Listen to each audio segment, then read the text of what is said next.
It turns out that faking your own death is the only way to get an honest review of yourself.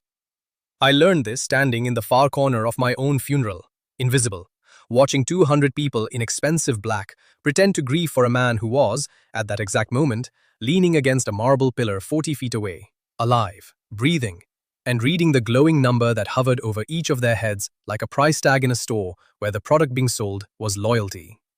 Because that is what I could see. That is the whole impossible heart of this story. So let me put it on the table right now, before you decide what kind of tale this is.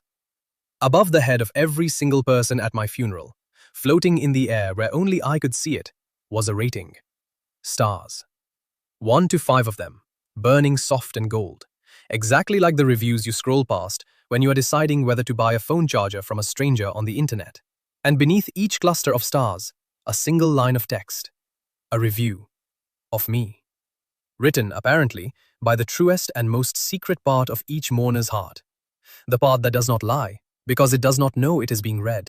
I had built the machine that did this. I had not, until that morning, entirely believed it worked. Standing at my own funeral, watching the reviews light up one by one over the heads of everyone I'd ever trusted, I believed it. God help me, I believed it completely.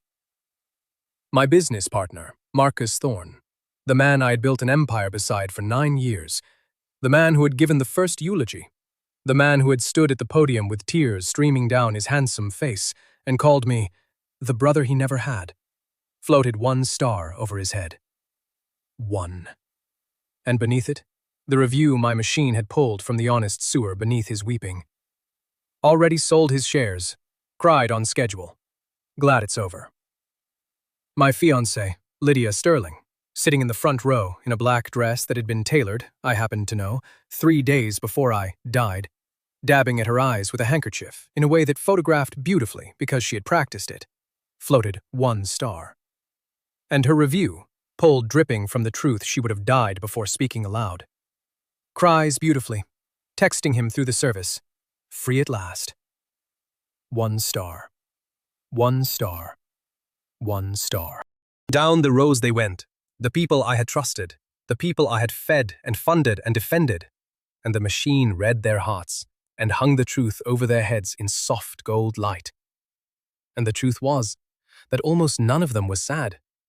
They were relieved. They were calculating. They were, most of them, already spending the parts of me they expected to inherit. My funeral was not a place of grief. It was a liquidation sale, and I was the inventory.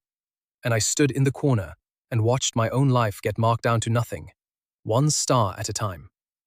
And then, in the very last row, in the cheap seats, in the part of the room where the ushers put the people who did not matter, I saw it. 5 stars. Full, blazing, unmistakable 5 stars. The only 5 in the entire cathedral, burning over the bowed head of a young woman in a plain grey coat that did not cost anything. A woman who was not performing grief for anyone because she did not know anyone was watching her. A woman whose shoulders were shaking with the real thing, the ugly thing, the thing you cannot fake, the silent, heaving sob of someone whose heart is actually, genuinely, breaking.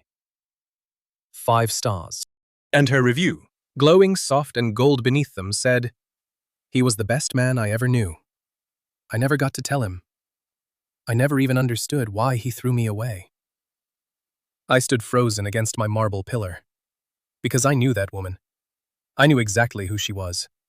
And she was the one person in that entire cathedral who had every reason on earth to hate me. The one person I had, with my own mouth, in front of an entire office, humiliated and fired and cast out a year ago. The one person whose life I had personally, deliberately, cruelly detonated. And she was the only one crying real tears. And she had given me 5 stars. I need to explain how I got here. I need to explain the machine, and the death, and the firing, and the conspiracy, and the terrible, beautiful thing that was hiding underneath all of it. But first, I need you to feel what I felt in that corner, because it is the engine of everything that comes after. I need you to feel a man look out at 200 grieving faces and understand, in a single golden-lit instant, that every person he had chosen to trust was a 1-star review. and the only five-star soul in the building was the one he had thrown in the garbage. Sit in that with me for a second, because I sat in it for a very long time. And when I finally moved, when I finally pushed off that pillar and walked out of my own funeral, I had stopped being a grieving man watching a lie. I had become something else. I had become an auditor, and I was going to go through every single rating in my life, one by one, and settle every account. My name is Ethan Maxwell, or it was, until 3 days before that funeral, when it became, officially, the name on a very expensive coffin containing 200 pounds of sandbags and a closed lid that no one had been permitted to open, for reasons the funeral home had been very generously compensated not to ask about. I am 34 years old. I run, or ran, or am about to run again, Maxwell Capital, an investment and technology firm that I built from a single rented room into one of the most quietly powerful institutions in the city. I am, by every external measure, a success. I have money that stopped being a number and became a kind of weather years ago. I have, or had, a beautiful fiancée and a brilliant partner and a tower with my name on it. And 3 days before my funeral, I discovered that the beautiful fiancée and the brilliant partner were planning, together, with an outside party, to take all of it, to strip me of everything I had built. And if the more ambitious version of their plan went the way they hoped, to make sure I did not survive to contest it. But I'm getting ahead of myself. To understand the funeral, you have to understand the machine. And to understand the machine, you have to understand the one thing about me that no one, not Marcus, not Lydia, not any of the 200 one-star reviews weeping in that cathedral, ever really understood. I do not build companies.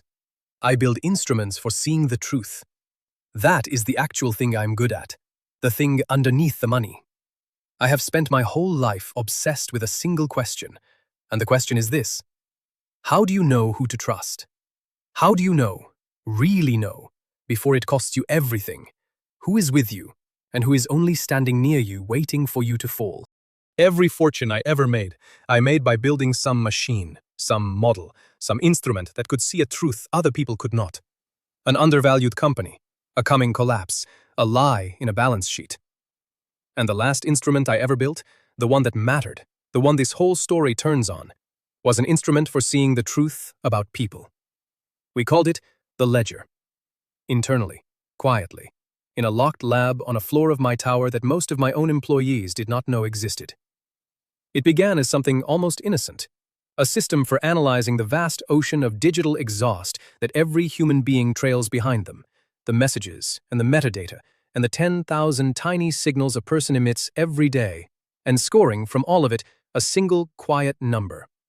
How loyal is this person actually to the people they claim to be loyal to? Not what they say, what they do when they think no one is measuring. The ledger read the gap between the two, and out of that gap it built a rating, 1 to 5 stars, with a one-line summary of the truth underneath. And I want to tell you it was a monster, and I should never have built it, and that is true. And I also want to tell you that it was the most honest thing I ever made, and that is true too. And both of those things being true at once is more or less the whole tragedy of my life. For a long time, the ledger was just a model, numbers on a screen. But in its final version, the version my strangest and most brilliant engineer had married to a piece of augmented reality hardware, it became something else. It became a pair of contact lenses, thin as a whisper, that painted the ledger's judgment directly onto the world. Put them in, look at a person, and see their rating floating over their head in soft gold light, with the one-line truth burning beneath it. I had tested it a dozen times in small ways and found it uncanny, unsettling, too accurate, and I had shelved it, frightened of it, the way you shelve a loaded gun you are not yet desperate enough to need. And then, 3 days before my funeral, I became desperate enough.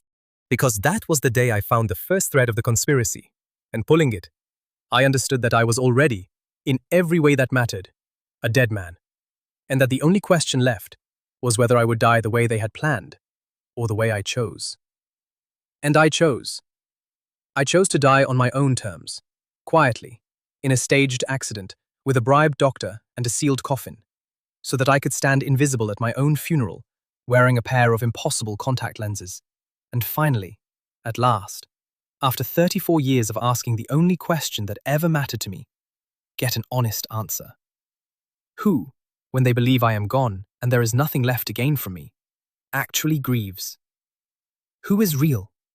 Who, in the whole architecture of my life, is a 5-star soul, and who has been quietly leaving me 1 star for years while smiling to my face? I got my answer. I got it in soft gold light over 200 heads in a cathedral. And the answer broke my heart. And then, slowly, as I stood there, it did something better than break it. It clarified it. Because a man who has been lied to his whole life and has just, for one impossible morning, been handed the unvarnished truth about every person he knows, is not a victim. He is the most dangerous thing in the world. He is a man who can finally see the board. Let me take you back 3 days. Let me show you how a living man decided to become a dead one. And then, let me take you through the ratings, one by one, the 1 stars and the single 5, because every single number in that cathedral was a door, and behind every door was either a reckoning or a redemption, and I was about to walk through every last one of them. 3 days before my funeral, at 11 at night, I was alone in my office at the top of my tower, doing the thing I do when I cannot sleep, which is reading numbers.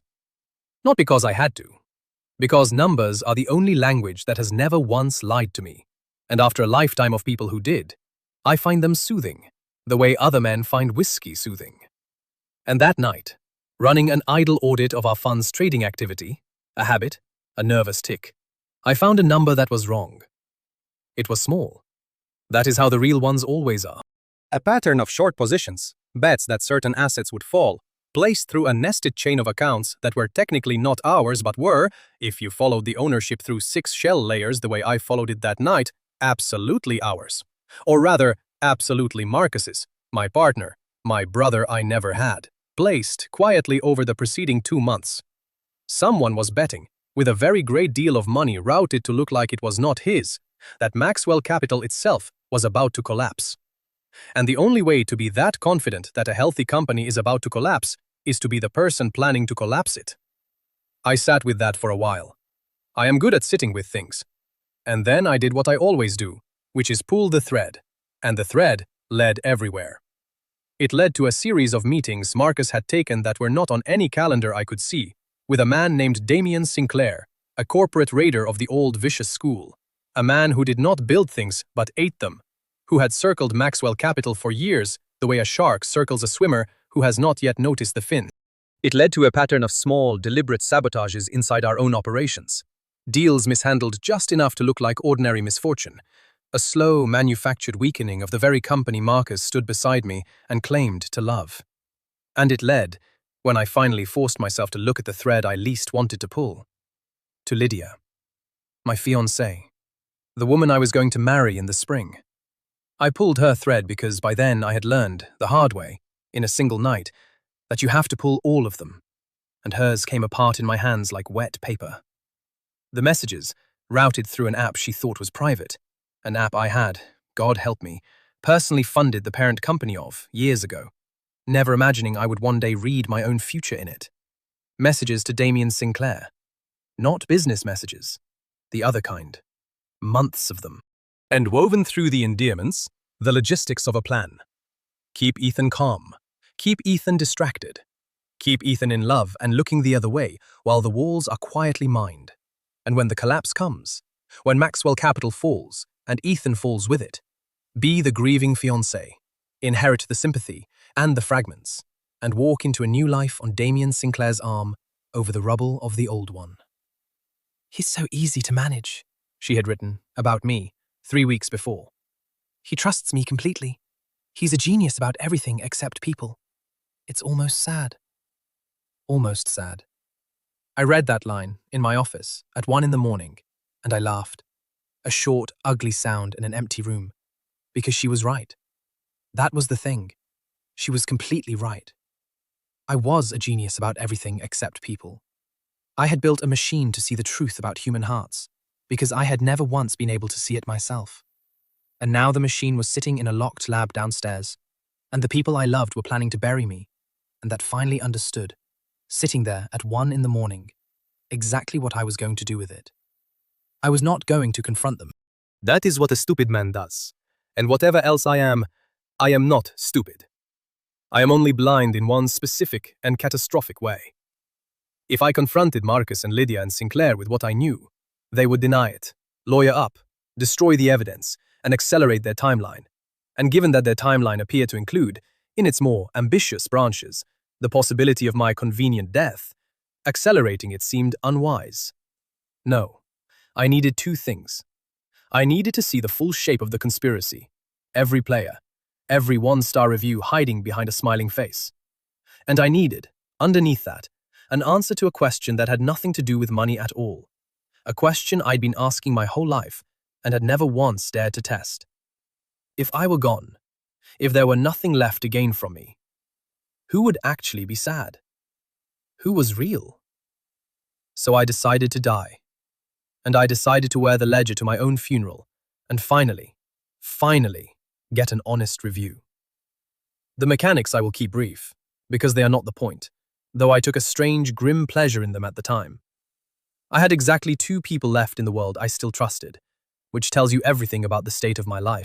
One was a doctor named Priya Desai, who owed me nothing, but had once watched me quietly pay for the experimental treatment that saved her sister's life, and had told me, at the time, that if I ever needed something that could not be asked of an ordinary friend, I should ask her. I asked her. The other was the strange, brilliant engineer who had built the ledger's hardware, a man everyone called Ghost, who trusted no one and nothing, and had, for reasons I never fully understood, decided years ago that I was the single exception, and who found the entire plan so delightful that I worried, briefly, about his soul. Between the doctor and the ghost, we built a death. A staged single-car accident on a coastal road at night. A burning wreck. A body that could not be viewed. A doctor of record signing the certificate. A sealed coffin. A very large and very quiet set of payments to the small number of people who had to look the other way. It is easier than you would think to die, if you are rich enough and desperate enough and have exactly the right two people. That is its own kind of terrible lesson about the world, and I have tried not to think about it too hard. And then I let the news go out, and I sat in a safe apartment Ghost had arranged under a name that did not exist, and I watched the world receive the death of Ethan Maxwell. And this was the first data, before the funeral, before the ratings, the very first honest review, and it came in the shape of how fast the vultures moved. Marcus issued a statement of profound grief within 90 minutes, beautifully worded, and within 6 hours had convened an emergency meeting to stabilize the company in this tragic time, which is corporate for seize control while the body is warm. Lydia posted a photograph of the two of us, artfully chosen, with a caption about eternal love that made me put down my coffee, and then, according to the data Ghost was quietly pulling for me, spent the evening of my death at a hotel that was not her home, and I did not need the ledger to tell me whose room she was in. Damien Sinclair's stock in 3 shell companies moved in ways that told me he was already positioning to swallow the weakened Maxwell capital whole. My death, which was supposed to be a tragedy, was received by the people closest to me as the starting gun of a race they had been training for. And I watched it all from a dead man's apartment, and I felt, I will be honest, almost nothing, because a part of me had already known. The ledger downstairs had always known. I had just never had the courage to put in the lenses and look. Now I had the courage. Grief, it turns out, is an excellent solvent for cowardice. Which brings us back to the cathedral, to the funeral, to me, 3 days dead, standing against a marble pillar in a plain dark suit and a pair of impossible contact lenses, with a wig and a beard and enough ordinary anonymity that not one of the 200 people who had known me for years so much as glanced twice at the quiet man in the corner. I had wondered whether it would work, whether I could really stand in a room full of people who knew my face and go unseen. It worked perfectly.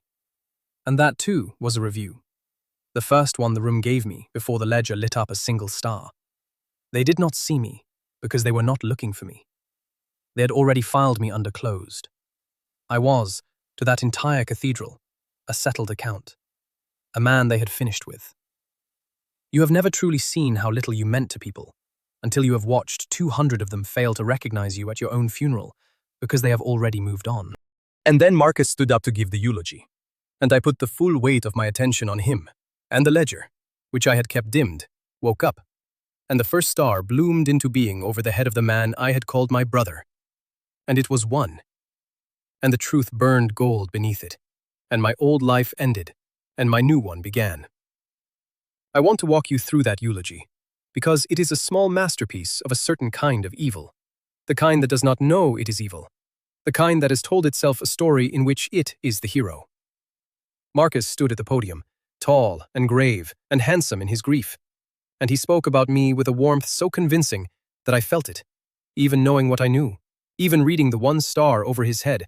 I felt the pull of it, the old 9 years of brotherhood. And I understood how I had been fooled for so long, because Marcus Thorne did not experience himself as a liar. He had simply decided, somewhere along the way, that he deserved what I had, that my success was partly his, and my death was an inconvenience rather than a crime. And having decided it, he could stand at my funeral and weep real tears, while a machine hung the truth over his head. Already sold his shares, cried on schedule, glad it's over. Both things were true at once. He was crying, and he was glad. He missed me, and he had sold me. The human heart is a filthy, complicated, astonishing thing, and the ledger did not simplify it. It just refused to let the pretty half hide the ugly half any longer. That was its whole function. It made the gap between what people showed and what they were impossible to look away from. And standing in that cathedral, looking away from that gap for the first time in my life, I felt something I had not expected to feel. Not rage, not yet. Clarity. Cold, total, weightless clarity. For the first time in 34 years, I could see. So I started to read the room. Systematically, the way I read a balance sheet, row by row, star by star, and I am going to take you through it the way I saw it, because you deserve to see the board the way I finally saw it, and because somewhere in the far last row, there is a 5-star soul crying real tears, and you are going to want to understand every single 1-star review that stands between me and her. I started with the front rows, where the important people sit, because grief, like everything else, has a seating chart, and the seating chart is its own kind of review before the ledger says a word. Marcus, 1 star, we have covered. Beside him sat the rest of my executive team, the people who ran Maxwell Capital's daily machinery, and I read them like a column of figures. My chief financial officer, a careful grey man named Reese, floated 2 stars. Frightened, will follow whoever wins, told himself it was prudence. 2 stars is the rating of a coward, not a villain, a man who would not have plotted my death, but would not lift a finger to avenge it either, a man already calculating which way to bow. Next to him, the head of our legal division, a sharp woman named Kendall, floated 3 stars, and her review surprised me and did not. Suspects something is wrong with the story, too afraid to ask. Liked him more than she admitted. 3 stars. A person of basically decent instincts and insufficient courage, which describes, if we are honest, most of the human race, and which I have never entirely been able to condemn, because courage is rarer than kindness, and I have met many kind cowards and understood every one of them. I moved down the rows. A venture capitalist who had ridden my deals to 3 separate fortunes floated 1 star. Sad about the returns, not the man. A society columnist who had written glowingly about me for years floated 1 star. Already drafting the tell-all.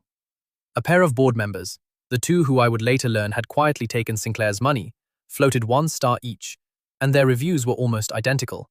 The bland institutional evil of men who sign things. Voted with Thorne this morning. Nothing personal. Nothing personal. My favorite 3 words in the language of 1-star souls. Everything is nothing personal, right up until it is happening to you. But it was not all 1 star, and I want you to understand that, because a lesser truth would have been easier, and the ledger never dealt in lesser truths. Scattered through that cathedral were 3s and 4s, ordinary decent people who had known me a little and thought well of me, and were, in their limited ordinary way, genuinely sorry. A junior trader I had mentored for a season, 4 stars. He was kind to me when he didn't have to be. I'll remember it. The old woman who ran the coffee cart in the lobby of my building, whom I had greeted by name every morning for a decade, 4 stars. And she had come. This woman who had no reason to be there had put on her one good dress and taken 2 buses to grieve a rich man who had bothered to learn her name. And her review said simply, "He saw me. Most of them don't." I looked at her 4 stars for a long time. It is a strange thing to discover at your own funeral that the coffee cart woman was more loyal to you than your fiancé. It rearranges your understanding of what your life actually weighed. And then there was Priya, the doctor, sitting quietly halfway back, one of the 2 living people who knew I was not in the box, wearing grief as a disguise, and over her head, the ledger, which could not be fooled even by a person who was in on the trick, floated 5 stars, the first 5 I had seen, and her review read, "He saved my sister and asked for nothing. I'd do anything for him. I'm doing it right now." I felt my throat tighten, because that was real. That was a genuine 5, earned honestly, and it steadied me. It reminded me that the ledger was not simply a machine for confirming that the world was rotten. It could see the good, too. It saw Priya. It saw the coffee cart woman. The gold was rare in that room, but it was not absent. And a man drowning in 1-star reviews will grab onto 4 honest stars like a spar in a shipwreck. Ghost was not there. Ghost would no more attend a funeral than he would attend a tax audit. And besides, he was busy, at that moment, in a van 3 blocks away, feeding me the data that let the lenses work. But I thought about what his rating would be, and I smiled behind my false beard, because I genuinely did not know. And there are very few people about whom I do not know, and that is exactly why I trusted him. I kept reading, row by row, because once you start reading a room like that, you cannot stop. It becomes a compulsion, the way you cannot stop checking the reviews once you have started, scrolling down and down to see if the next one is better or worse than the last. And I want to take you deeper into that cathedral with me, because the ratings were not only a verdict, they were a map, a complete atlas of every relationship I had ever had, rendered in gold, and I had never once in my life been permitted to see the whole map at the same time. There was my personal assistant of 6 years, a nervous, efficient man named Caspian, who knew my calendar better than I did, who had cried genuinely at the news, and cried genuinely in the pew, and over his head floated 3 stars, and his review said, "Liked him, already updating his resume." Both true. 3 stars, the honest arithmetic of an ordinary man who had genuinely mourned me for about a day, and then, because he had rent and a family and a life that did not stop because mine had, begun the practical work of surviving my death. I could not fault him. 3 stars is not betrayal. 3 stars is just the world, being the world, grieving as much as it can afford to, and no more. There was a rival, a competitor named Jasper Sutton, who had spent a decade trying to beat me in every deal that mattered, and he had come to my funeral, which surprised me, and over his head floated, of all things, 4 stars, and his review said, "Hated losing to him, respected him more than anyone. The game's boring now." 4 stars, from an enemy. I want you to sit with that, because it undid something in me. My rival, the man who had fought me tooth and claw for 10 years, mourned me more honestly than my fiancée. Because a worthy enemy sees you more clearly than a false lover ever will. Because he had to study me to beat me. And in studying me, he had come to know me. And knowing me, he valued me, even as he tried to destroy me in the marketplace. There is a lesson in that I am still turning over. Sometimes the person trying hardest to beat you respects you more than the person sleeping beside you. The ledger does not care about the categories we sort people into. It only reads the heart. And Jasper Sutton's heart, my enemy's heart, gave me 4 honest stars, while Lydia's gave me 1.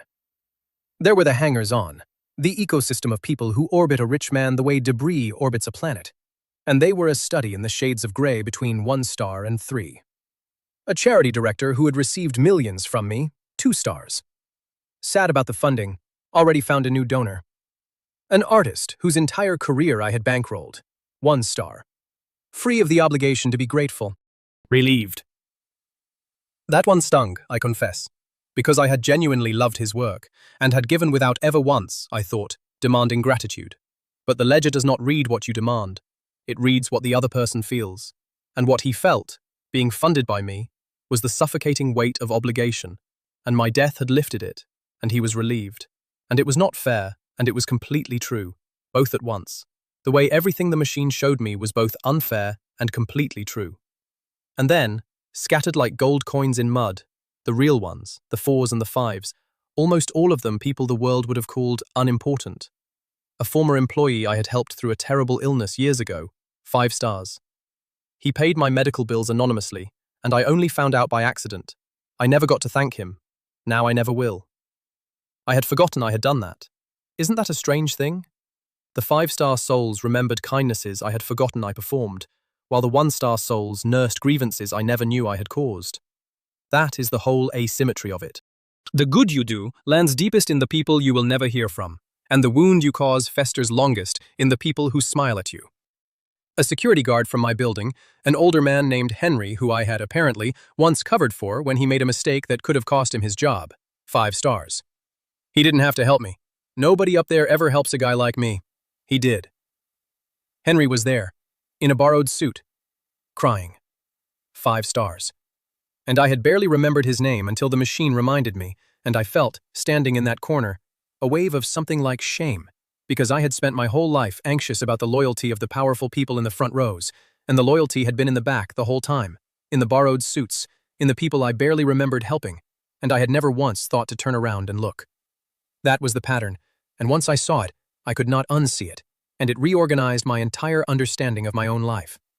The front of the cathedral, the important people, the partners and the board and the fiancée and the society names, was a wall of 1s and 2s, relief and calculation, and nothing personal. And the back of the cathedral, the cheap seats, the people the ushers had tucked away because they did not matter, was where the gold was, the 4s and the 5s, the medical bills and the covered mistakes and the learned names. The quiet, unglamorous loyalty of people who had received a small kindness from me and never forgotten it, while the people who had received everything from me could not wait to see me gone. The ratings sorted my whole life into a single brutal law. I had been loved, truly loved, almost exclusively by people I considered unimportant, and I had been betrayed, almost without exception, by everyone I had chosen to make central. I had built my life upside down. I had put the 1s in the front and the 5s in the back, and it had taken faking my own death and a machine that reads hearts to turn me around and show me which way the room actually pointed. And every row I read pulled my eyes further back, further toward the cheap seats, further toward the last row, the way the whole architecture of the morning seemed designed to pull me. And I understand now that it was designed, that my father had built the entire test around the certainty that a man reading a room full of ratings would be drawn inexorably toward the back, toward the exception, toward the one impossible 5 that was waiting for me in the last row like the answer at the bottom of a page. So let me finish the reading. Let me take you to the last few rows, down through the final 2s and 3s, down past the edge of the important and into the dark at the back, where the ushers put the people who did not matter, because that is where she was sitting. And I have made you wait long enough, and I made myself wait too, scanning every face, tallying every star, feeling the pull toward the back grow stronger with every row, until at last, there was only 1 row left to read. I was almost done. I had read nearly the entire room, and the picture it painted was the picture I had feared and expected. A life rich in acquaintance and starved of loyalty. A man surrounded by hundreds and loved by a handful, most of the handful being people the world would have called unimportant. And I was preparing to feel the particular cold satisfaction of a hypothesis confirmed, to file the whole cathedral under audited findings as expected, when my gaze traveled, almost as an afterthought, to the very back, to the last row, to the cheap seats, to the place where the ushers put the people who did not matter. And I saw her. I did not, at first, understand what I was looking at, because my mind refused to assemble it. A young woman, alone, in a plain gray coat, sitting in the last row with a space around her, the way there is always a space around someone crying too hard. Her shoulders heaving, her face in her hands, and over her bowed head, blazing brighter than anything else in that entire cathedral. 5 stars. Full. Perfect. 5. And I knew her. The recognition came up through me slowly, and then all at once, like cold water filling a boot. Luna. Luna Caldwell? No relation to my lawyer, a common enough name. A young analyst who had worked for me 2 years ago. Brilliant, fierce, the sharpest natural reader of data I had ever hired. A woman I had personally recruited out of nowhere and personally mentored, and personally, 1 year ago, in front of the entire 40th floor, publicly and savagely fired, humiliated, escorted from the building by security, her reputation salted, her career in my industry effectively ended, cast out into the cold with a cruelty so theatrical that people still talked about it. The day Ethan Maxwell destroyed that poor girl. What could she possibly have done? And here she was, in the last row, at my funeral, crying the only real tears in the building, giving me 5 stars. And her review, glowing gold beneath those impossible 5 stars, said, "He was the best man I ever knew. I never got to tell him. I never even understood why he threw me away." I could not breathe. I want to tell you that clearly, because I have spent my life being the calmest man in every room, the one whose pulse does not move when the numbers go red, and standing against that pillar, reading 5 gold stars over the head of the woman whose life I had detonated. I could not breathe, because it was impossible. Not emotionally impossible, though it was that too. Technically impossible. Do you understand? I need you to understand the specific thing that broke my mind in that moment, because it is the thread that unravels everything. The first loose corner of the true story, hiding under the story I thought I was living. Luna Caldwell could not have a rating. Any rating. At all. Because I had erased her. A year ago, when I fired her, I had not simply fired her. Behind the scenes, quietly, thoroughly, using every instrument I possessed, I had scrubbed Luna Caldwell out of the data. I had severed her from every network the ledger fed on, buried her records, disconnected her from the digital nervous system that the machine read hearts through. I had made her, deliberately, unreadable. There was no data on Luna Caldwell for the ledger to score, because I had personally, painstakingly, made sure of it. The lenses, looking at her, should have shown nothing. A void. A blank space over her head where the machine had no signal. That is what the absence of data produces. Not a low rating, not 0 stars, but nothing at all. The gold equivalent of silence. Instead, she blazed 5. The brightest reading in the room. Over the one head in the entire world that the ledger should not have been able to read. Someone was lying to me. Not a person in the cathedral. The machine. My own machine, my instrument of truth, the one thing in my life I had trusted precisely because it could not lie, was, at that exact moment, showing me something that could not be true. 5 gold stars generated from data that did not exist, over a woman I had personally erased. Which meant that either the ledger was broken, and the ledger did not break, or the ledger had been tampered with, and only a handful of people on Earth could tamper with it. Or, and this was the thought that stood every hair on my body upright in that cathedral, someone had put that rating there on purpose. Someone had reached into my instrument of absolute truth and planted a single, deliberate impossibility, right in the last row, right over the head of the one person whose story I thought I understood completely. And they had done it because they wanted me to see it. Because they were, I understood with a slow, rolling dread, testing me. The whole time I had been standing in the corner believing I was the auditor, believing I was the one reading the room. Someone else had been reading me. Someone had built a test into my own machine, and the test was Luna Caldwell, 5 stars, impossible, blazing in the last row, and it was aimed directly at my heart. And I had walked right into it. I did not move for a long time. The service ended. The 1-star mourners filed out into the daylight, relieved, freed, already forgetting me, and I stood against my pillar and watched Luna Caldwell stay behind after everyone else had gone. Watched her walk up to the coffin that contained 200 pounds of sandbags and my name. Watched her stand there alone and reach out and touch the polished wood with the fingertips of one hand and whisper something I could not hear and cry as though the person she was crying for had been the axis her whole world turned on. And I stood 40 feet away, dead, disguised, holding a machine that had just lied to me for the first time in its existence. And I understood two things with total clarity. The first was that I had been wrong about something enormous, something at the very center of my own life, and that the wrongness had to do with that woman and the day I threw her away, and that I did not yet know its shape, but I could feel its size, the way you can feel the size of a thing in the dark by the cold coming off it. The second was that I was no longer running this game. Someone else was.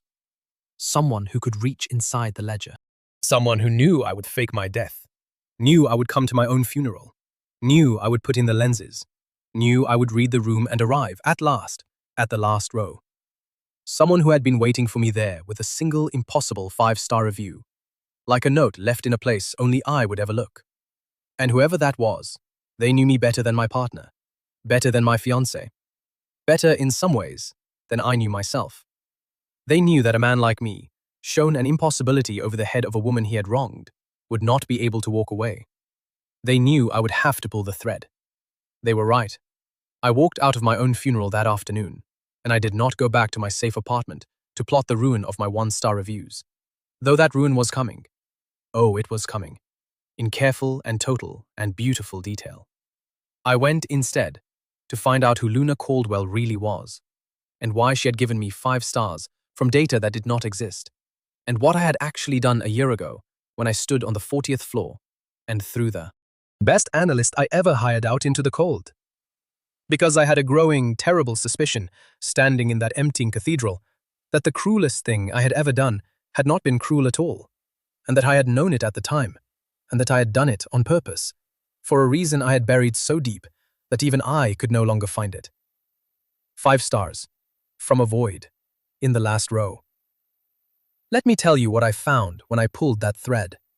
But first, let me tell you about the 1-star reviews, because while the deepest mystery of my life was slowly opening in front of me, the shallowest and most satisfying part of it was also beginning, which was this. I was a dead man, with a complete and honest list of everyone who had betrayed me, and I was about to come back to life, one account at a time. Being dead, it turns out, is the single greatest tactical advantage a man can possess, and I recommend it to anyone who can afford the coffin. When the world believes you are gone, it stops performing for you, and when it stops performing, it shows you everything. For 6 days after my funeral, I was a ghost, and I haunted my own life. And I watched the people who had buried me build their houses on my grave, brick by careless brick, while I quietly photographed every brick. Ghost and I worked out of the dead man's apartment, which filled slowly with screens, until it looked like the cockpit of something that should not be allowed to fly. Ghost is difficult to describe to people who have not met him. Imagine a man assembled entirely out of caffeine, suspicion, and genius, who speaks in short bursts and trusts machines more than people, because machines, in his words, only lie when you tell them to. He had built the ledger's hardware, and he understood its guts better than I did. And so the first thing I put to him, before the revenge, before anything, was the impossible thing. The 5 stars over a void. Luna's rating. Somebody got in, Ghost said, after 2 days of tearing the ledger apart from the inside, and his voice was strange, because Ghost does not get unnerved, and he was unnerved. Ethan, listen to me. This system is sealed. I sealed it. There are maybe 4 people alive with the skill to reach into it. And I know all 4, and it wasn't 3 of them, and the 4th is you. And yet, he pulled up a log, a cascade of code that meant nothing to me and everything to him. Somebody reached in, months ago, before you ever faked your death, before any of this, and they planted a single instruction. A conditional. It sat dormant, waiting. And the condition that woke it up was you putting on the lenses at a location tagged as your own funeral. When that happened, the planted instruction fired, and it did exactly one thing. It overrode the null reading on a specific erased individual and replaced it with a 5-star result and a specific string of text. He looked at me. Ethan, whoever did this didn't just hack your machine. They predicted your entire plan, months in advance. They knew you'd fake your death before you knew it. They knew you'd wear the lenses. They knew you'd scan the room. And they left you a message in the one place they knew your eyes would eventually land, wrapped around the one person they knew would stop your heart. That's not a hacker. That's somebody who knows you like scripture. I sat with that, in the blue light of a dozen screens, and a name floated up from the bottom of my mind. A name I had not let myself think in 3 years, and I pushed it back down, because it was impossible. Because the man who owned that name was dead. I had watched them lower him into the ground, and I was not, that night, ready to consider that I might not be the first person in my life to fake a funeral. Instead, I said, "Can you read the text of the planted instruction? The person who wrote it, did they leave anything? A signature? Anything?" Ghost was quiet for a moment. Then he pulled up a single line, isolated from the rest, a fragment of a comment buried in the injected code, the kind of note a programmer leaves for no one but themselves, or for exactly one other person who they know will one day read it. And it said, "The machine can score 1,000 hearts correctly. The test was never whether it could read them. Find the one it got wrong, and you'll find out whether you deserve what comes next." I read that line 11 times. And then I got up, and I walked to the window, and I looked out over the city that thought I was dead. And I understood that I was inside a game that had begun long before I faked my death. A game whose designer knew me better than anyone alive. A game whose first move had been made, apparently, by planting a false 5-star review over the head of a woman I had thrown away, and whose object was to make me answer a question I had spent a year refusing to ask. Why had I really fired Luna Caldwell? Because the note was right about one thing. The machine had gotten her wrong. Or rather, someone had made it lie about her, deliberately, to force me to go and find the truth the machine could not tell me. The truth that was not in any data, because I had personally erased it. The truth that existed now in only one place in the entire world. My own buried memory. Find the one it got wrong. She was the one it got wrong. And to find out whether I deserved whatever came next, I had to remember what I had done to her, and why. So while Ghost built the case that would destroy my betrayers, I went looking for Luna Caldwell. I found her easily, which was its own small heartbreak, because I was the one who had made her easy to find, had pushed her down to a place where a woman with her gifts could be located in an afternoon. A year after I destroyed her career in finance, Luna Caldwell was working as a bookkeeper for a chain of hardware stores. A job so far beneath her abilities that looking at it felt like watching someone use a surgeon to sort mail. She lived in a small apartment on the wrong side of the river. She had, according to the quiet observation I permitted myself, no partner, few friends, and a habit of working late. The specific overwork of a person filling a hole in their life with tasks. She had been brilliant. I had recruited her out of a graduate program. A girl from nothing, no money, no connections, nothing but a mind that could see patterns in data the way I could. The same rare gift, the same lonely gift. And I had trained her and championed her and watched her become, in 18 months, the single most valuable analyst on my floor. And then one day, I had stood up in front of everyone and called her incompetent, a liability, a mistake, and had her marched out by security while she stood there with her whole face coming apart, asking me why, asking me what she had done. And I had said nothing. I had turned my back. I had let them take her. And the office had watched their kind mentor become a monster in the space of a morning. And no one had ever understood it. Least of all, I was beginning to suspect myself. Because here is the thing I found when I finally forced myself to remember, sitting in a car outside her building, watching her small lit window. I had known she was brilliant when I fired her. That is not in dispute. It is the whole problem. You do not fire your best analyst for incompetence. So why did I do it? And why did I do it so cruelly, so publicly, so completely, salting the earth so thoroughly that she could never work in my industry again? A cruel man does that out of malice, but I had felt no malice. I remembered the day now, remembered it from the inside. And what I had felt, standing on that floor destroying that girl, was not anger. It was fear. Cold, total fear. And underneath the fear, buried so deep I had spent a year unable to reach it, was a decision. I had fired Luna Caldwell on purpose, cruelly, completely, publicly, because I needed the entire world, and one specific set of people in it, to believe that she was finished, disgraced, worthless, cut off from me forever. I needed her erased, I needed her, specifically, gone from the board. And I had done it not to punish her. I had done it to save her life. I did not remember why, yet. The memory came in pieces, the way memories do when you have worked very hard to bury them. And I only had the shape of it that night outside her window. Fear, a decision, a sacrifice, her career for her safety, and a certainty, a bone-deep certainty as I watched her small window, that a year ago, Luna Caldwell had found something she was never supposed to find, and that I had thrown her out of my life at the exact right speed to keep her from being killed for it. But I did not have the details, and I could not ask her, because to her I was dead, and because even alive I could not have explained it, because the whole point of what I had done was that she could never know, because a person who knows they are being protected behaves like a person being protected, and that behavior would have gotten her killed. I had condemned her to a year of believing I was a monster, because the belief was the armor. She had worn my cruelty like a shield, and never known it was a shield. And she had come to my funeral anyway, and cried real tears anyway, and given me 5 stars anyway. He was the best man I ever knew. I never even understood why he threw me away.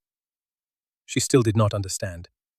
And the machine had lit her up impossibly, 5 gold stars from a void, to force me to sit in a car outside her window and finally understand it myself. I did not go to her that night. I wanted to. You have no idea how badly I wanted to walk up those stairs and knock on that door and say, "It was never real. The cruelty was never real. You were the best thing on that floor, and I threw you off it to keep you alive. Please stop grieving a man who is standing right in front of you." But I could not, because I did not yet know the full shape of the danger I had pulled her out of. And until I did, the safest place for Luna Caldwell was exactly where she was. Believed harmless, believed disgraced, believed disconnected from the dead man whose empire was, at that moment, being fought over by killers. So I sat in the car, and I watched her light go out, and I made her a promise she could not hear. "When this is over," I said, to her dark window, "I will tell you everything. I will give you back the career I took, and the truth I hid, and the year I stole. But first, I have to finish what I started when I threw you away. First, I have to make the people who made me do it wish they had never been born."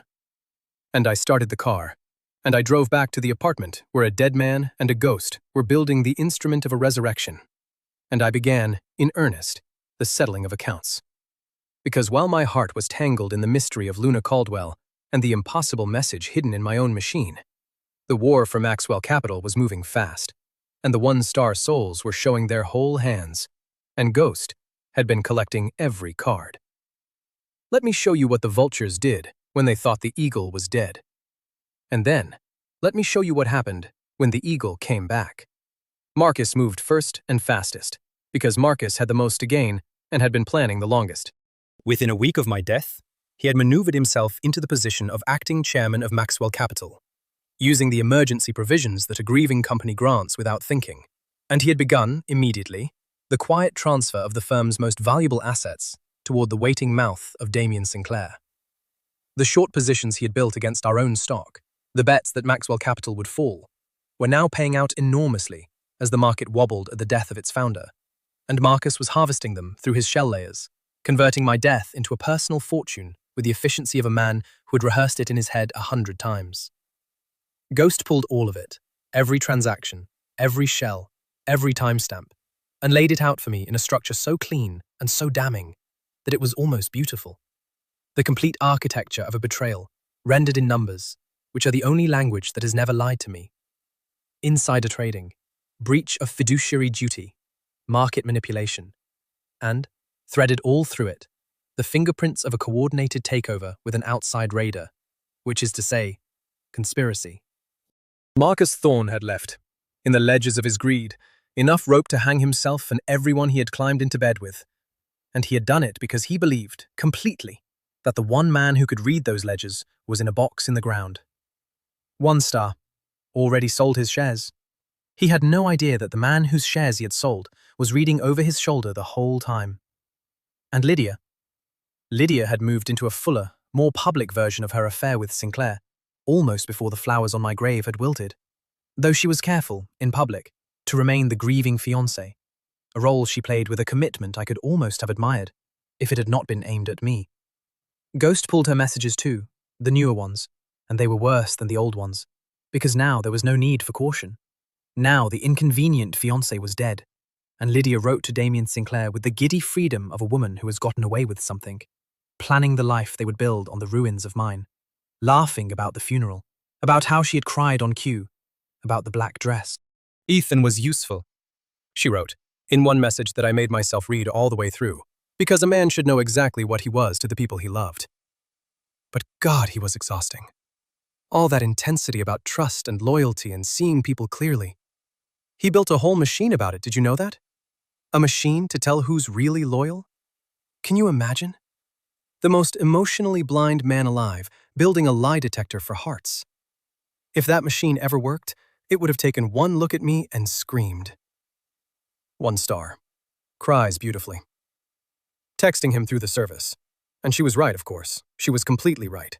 The machine had taken one look at her and screamed. 1 gold star and a single line of truth. And she had no idea at all, that the exhausting dead man and his ridiculous machine were about to walk back into her life and give her a review of her own. Let me take you inside those 6 days as a ghost, because they were the strangest of my life, and because a man learns things haunting his own life that he could never learn living it. The first thing you learn, being dead, is how quickly the world closes over you, like water over a dropped stone. I had imagined, I think, in some vain corner of myself, that my death would leave a hole, that the machinery of my life would seize and stutter without me. It did not. Within 72 hours, Maxwell Capital was running as smoothly as ever. Which is to say, it was running toward the cliff Marcus had aimed it at. But smoothly, efficiently, with all the confident momentum of an institution that has decided its founder was ultimately replaceable. That is a humbling thing to watch. Your own replaceability, rendered in the ordinary hum of a company that has already moved on.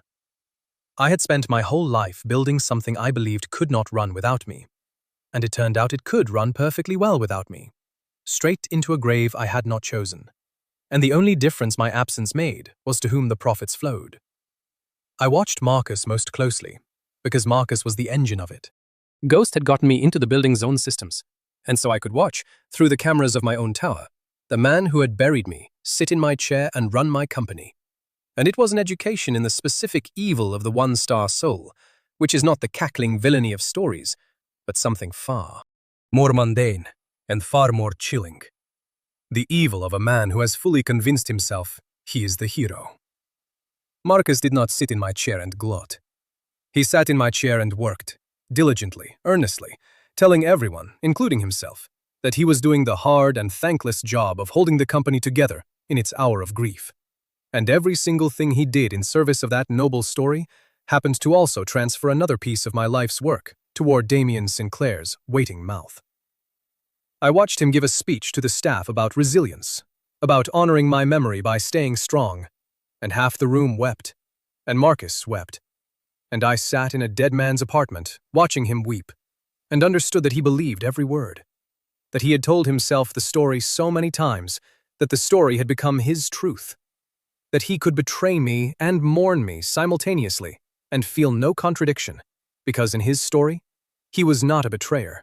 He was a survivor, a realist, a man doing what has to be done. The 1-star soul is almost never a villain in his own eyes. That is what makes him so hard to see, and so hard to stop. He is the hero of a story in which your destruction is simply the difficult but necessary third act. I watched Lydia too, though I could bear less of it. Ghost pulled her movements, her messages, the shape of her days, and her days were, frankly, joyful, in the specific weightless way of a person who has been freed from a burden.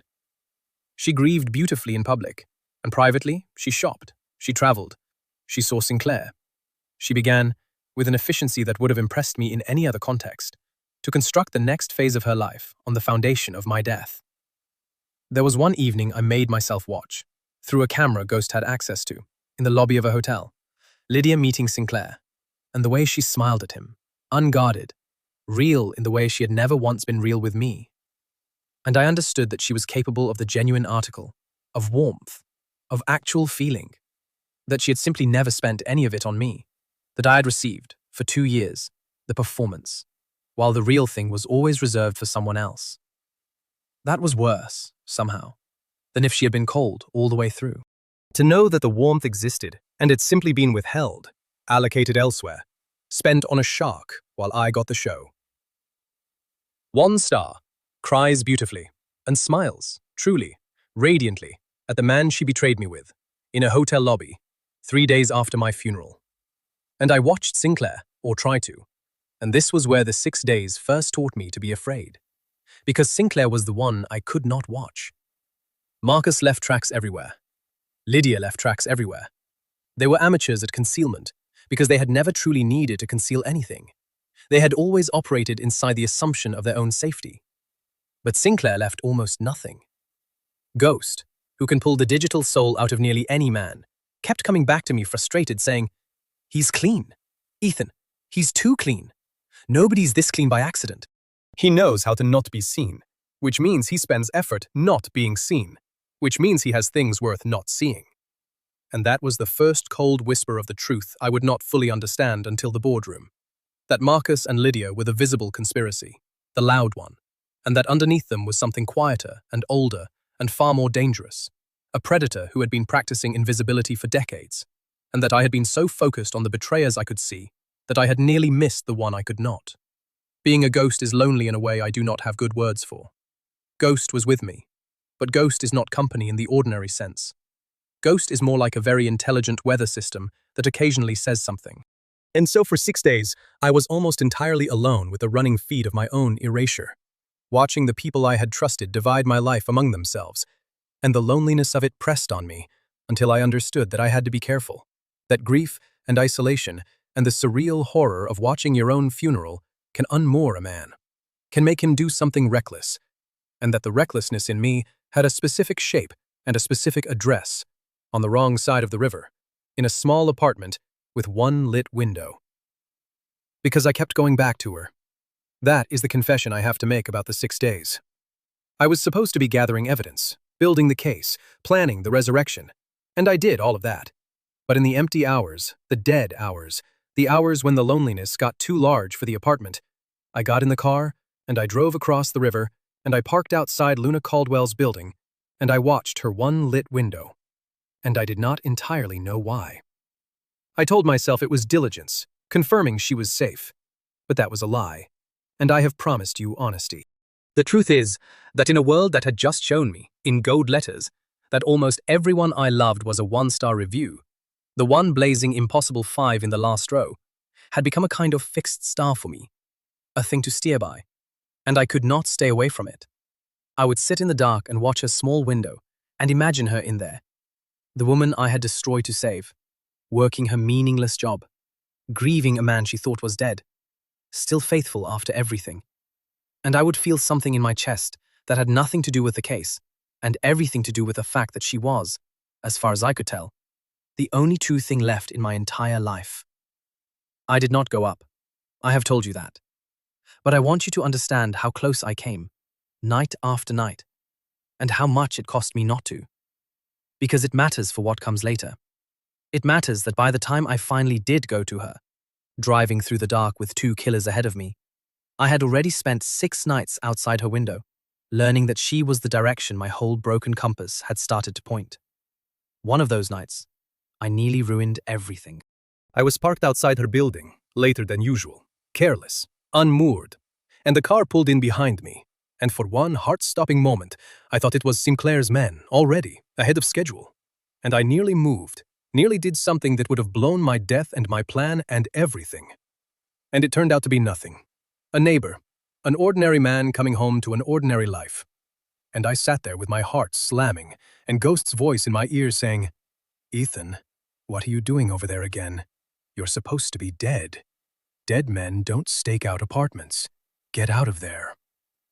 And I realized that I was endangering the entire operation out of a compulsion I could not name.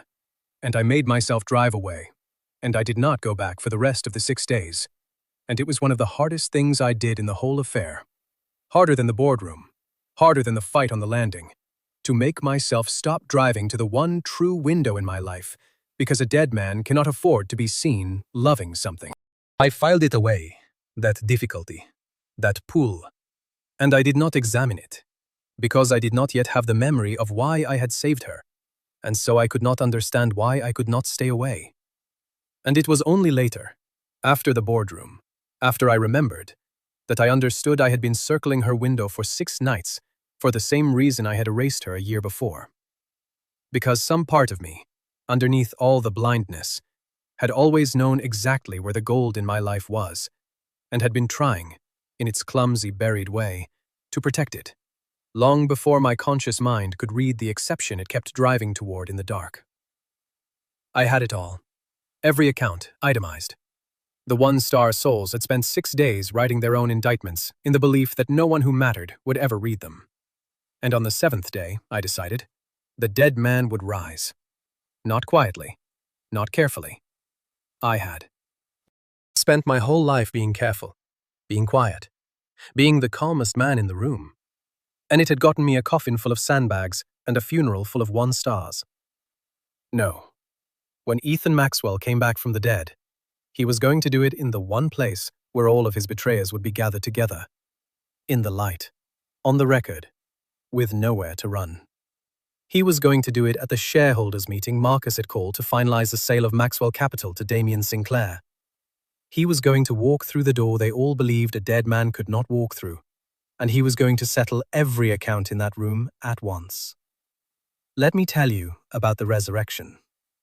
I have been waiting this whole story to tell you about the resurrection.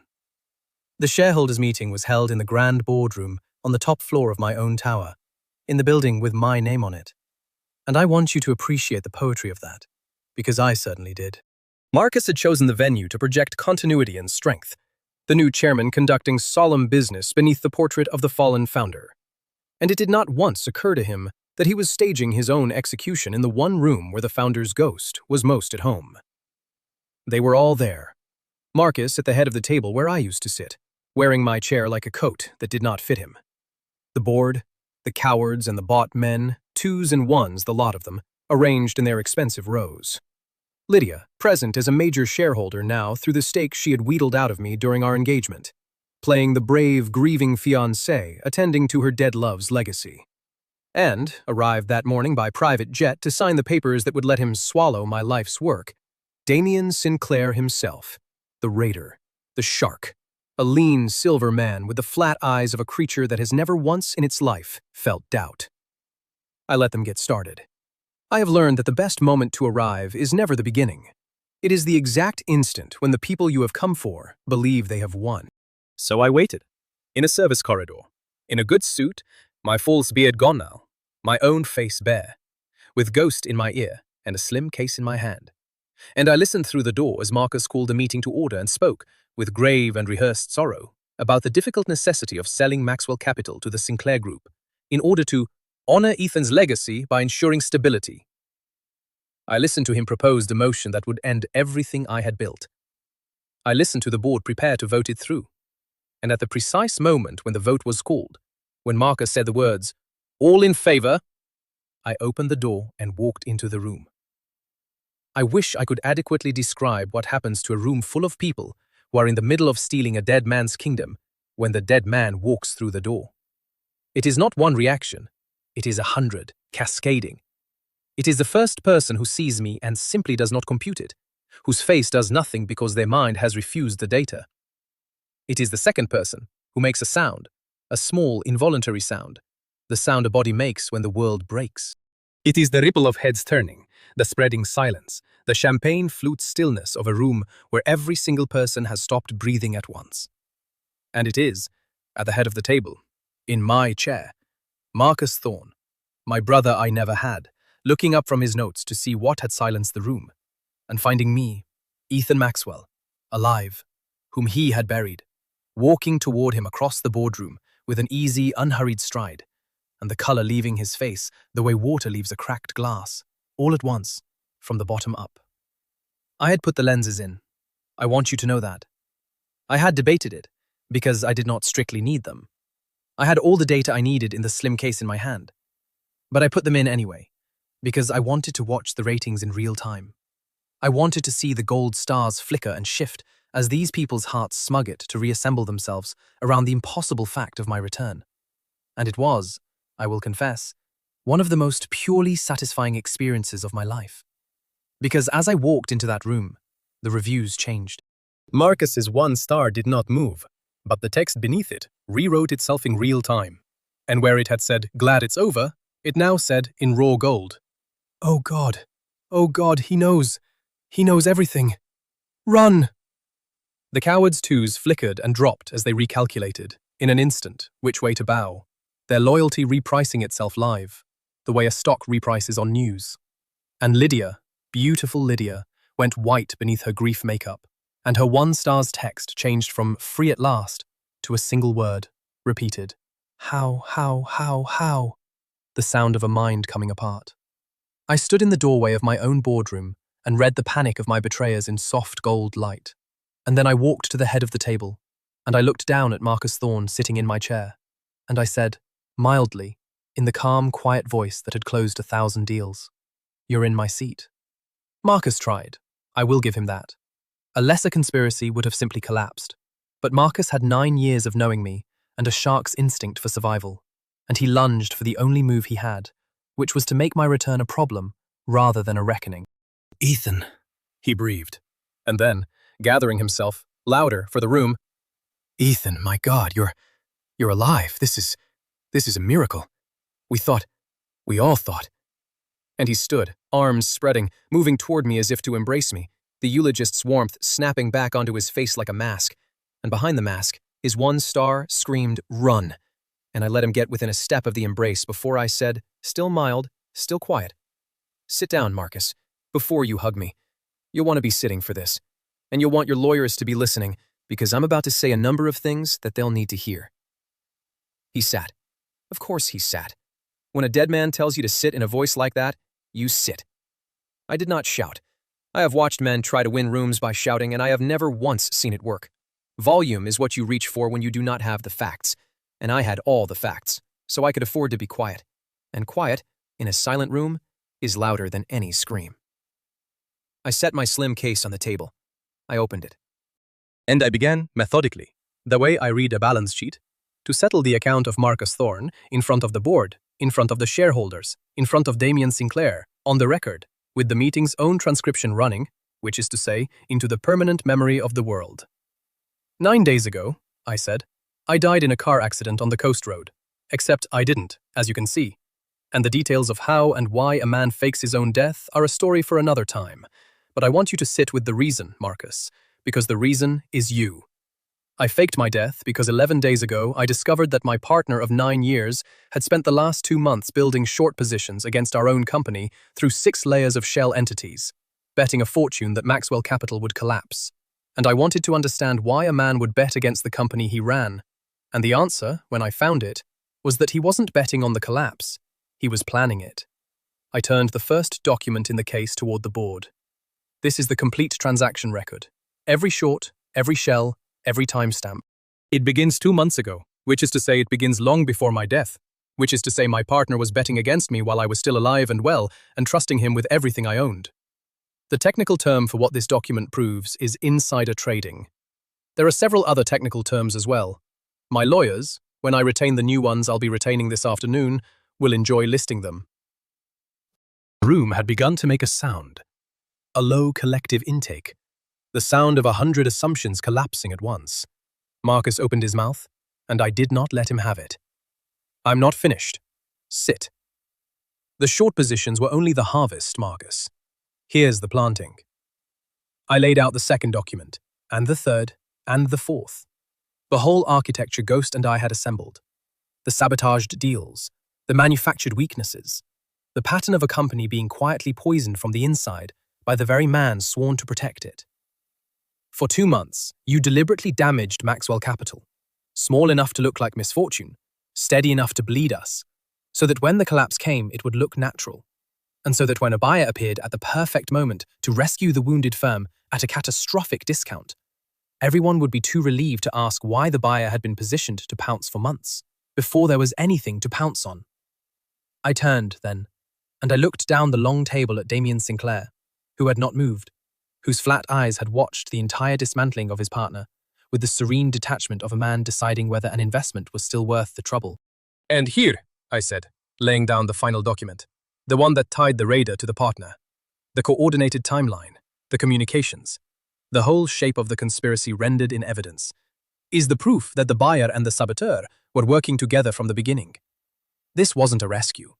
It was a murder, staged to look like a rescue, with my company as the victim and my death, gentlemen, my actual death, as the final and most convenient sabotage of all. I let that sit. And then I said the thing I had come to say. The thing that turned a business exposure into something the law would have to answer. And I said it, looking directly at Marcus. And I watched his one star and the gold word run pulsing over his head like a failing heartbeat. Which raises a question I would very much like answered on the record, I said gently. The plan required Maxwell Capital to collapse, and a collapse is so much cleaner when the founder isn't around to fight it. My car went off the coast road, Marcus. I faked that. But I've been wondering, this whole week, sitting dead in a small apartment reading your messages, whether you knew I was going to fake it, or whether you were planning to arrange something real. Because the accident I staged was remarkably easy to stage, almost as if a road had already been chosen. So let me ask you, in front of everyone, and let your face answer even if your mouth won't. When you got the news that I had died in a car accident on the coast road, Marcus, were you surprised? Or were you just early? He did not answer. He did not have to. His face answered, the way faces do, and the gold word over his head flickered and changed one final time, from run to the truest and most damning thing the ledger ever showed me. A single word. Caught. The room saw it, or saw the human version of it. The color and the sweat and the eyes, and the board of Maxwell Capital, those cowards, those twos and ones, performed the oldest maneuver in the animal kingdom, which is to sprint away from the wounded member of the herd.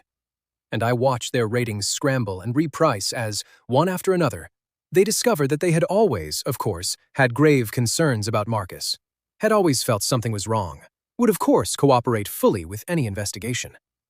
Loyalty is a stock, and Marcus Thorne's had just gone to zero, and every coward at that table dumped it in the same instant. "You're finished," I told him, and there was no heat in it, which I think frightened him more than heat would have. Not because I'm angry, though I was, for about a day. You're finished because it's all true, and the truth is written down, and I've spent my whole life learning that the truth written down is the only weapon that never misfires. The evidence goes to the regulators this afternoon, and to the prosecutors, and to every shareholder in this company, and there is no version of the next 2 years of your life that does not happen inside a courtroom, and then inside somewhere much smaller. You sold my shares. You bet against my company. You may have been willing to bet against my life, and you did all of it believing that the one man who could read the ledger you left behind was in a box in the ground. I leaned down, close, so that only he and the transcription could hear the last of it. I read numbers, Marcus. It's the only thing I've ever really been able to do. You gave me 9 years of numbers, and then you gave me these. Did you truly think you could write your betrayal in the one language I have never once failed to understand, and that I wouldn't read it? You were my brother, and you were a 1-star review the whole time. I just finally put in the lenses. Security, my security, the real Maxwell security who answered to me and had nearly wept when I walked back into the building alive, escorted Marcus Thorne out of the boardroom that afternoon, and he did not go quietly. He went the way 1-star souls always go when the account finally seems due, protesting, bargaining, threatening, and then, at the very end, as the doors closed, silent. Because there is a specific moment when a man like that understands that it is truly over, and the silence that follows it is the loudest confession of all. He would spend, in the end, a long time in courtrooms, and then a shorter but sufficient time somewhere with bars, and his name, which he had wanted so badly to make larger than mine, became a cautionary tale, a thing people in my industry said to each other to mean betrayal, the way you might say a curse. Marcus Thorne, 1 star, already sold his shares, caught. Before I turned from the wreckage of my partner to the rest of the room, I took a moment to do something I had earned, which was to sit down. I walked to the head of the table, to my chair, the one Marcus had worn like a coat that did not fit, and I sat down in it, slowly, and I let the whole board watch me reclaim the single most literal symbol of the thing they had tried to take. And the reclaiming was worth more than any speech, because a chair is a chair, but the man who sits in it after coming back from the dead is a fact that no motion can vote away. And then I read the board, one by one, out loud.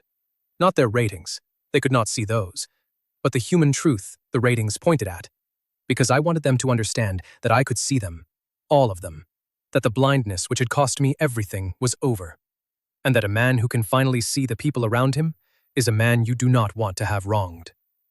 I went down the table.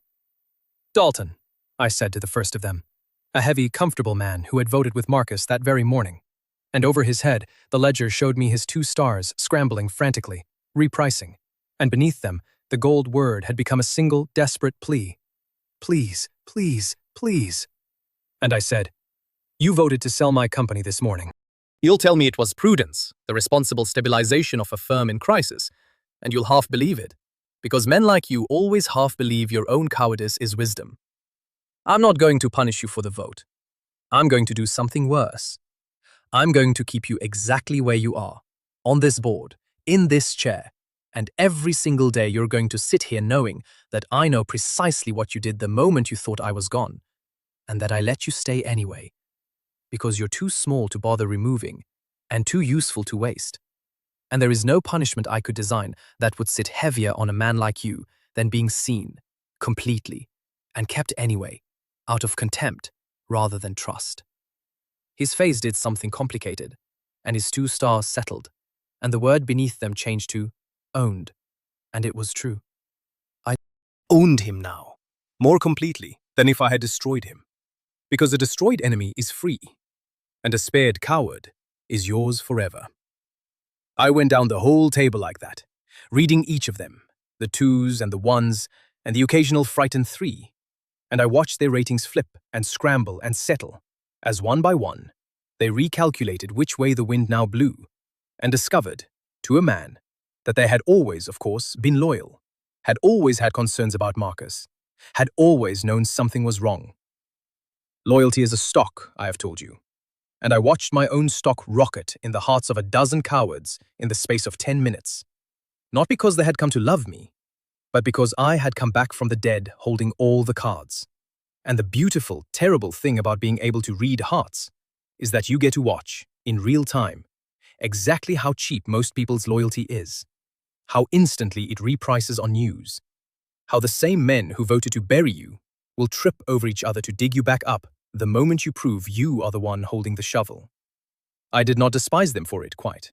I had spent my whole life being fooled by exactly this, by the front-row souls whose loyalty was a stock, and now I could see the ticker running over each of their heads, and there is a freedom in that, in never again mistaking a rising stock for a beating heart.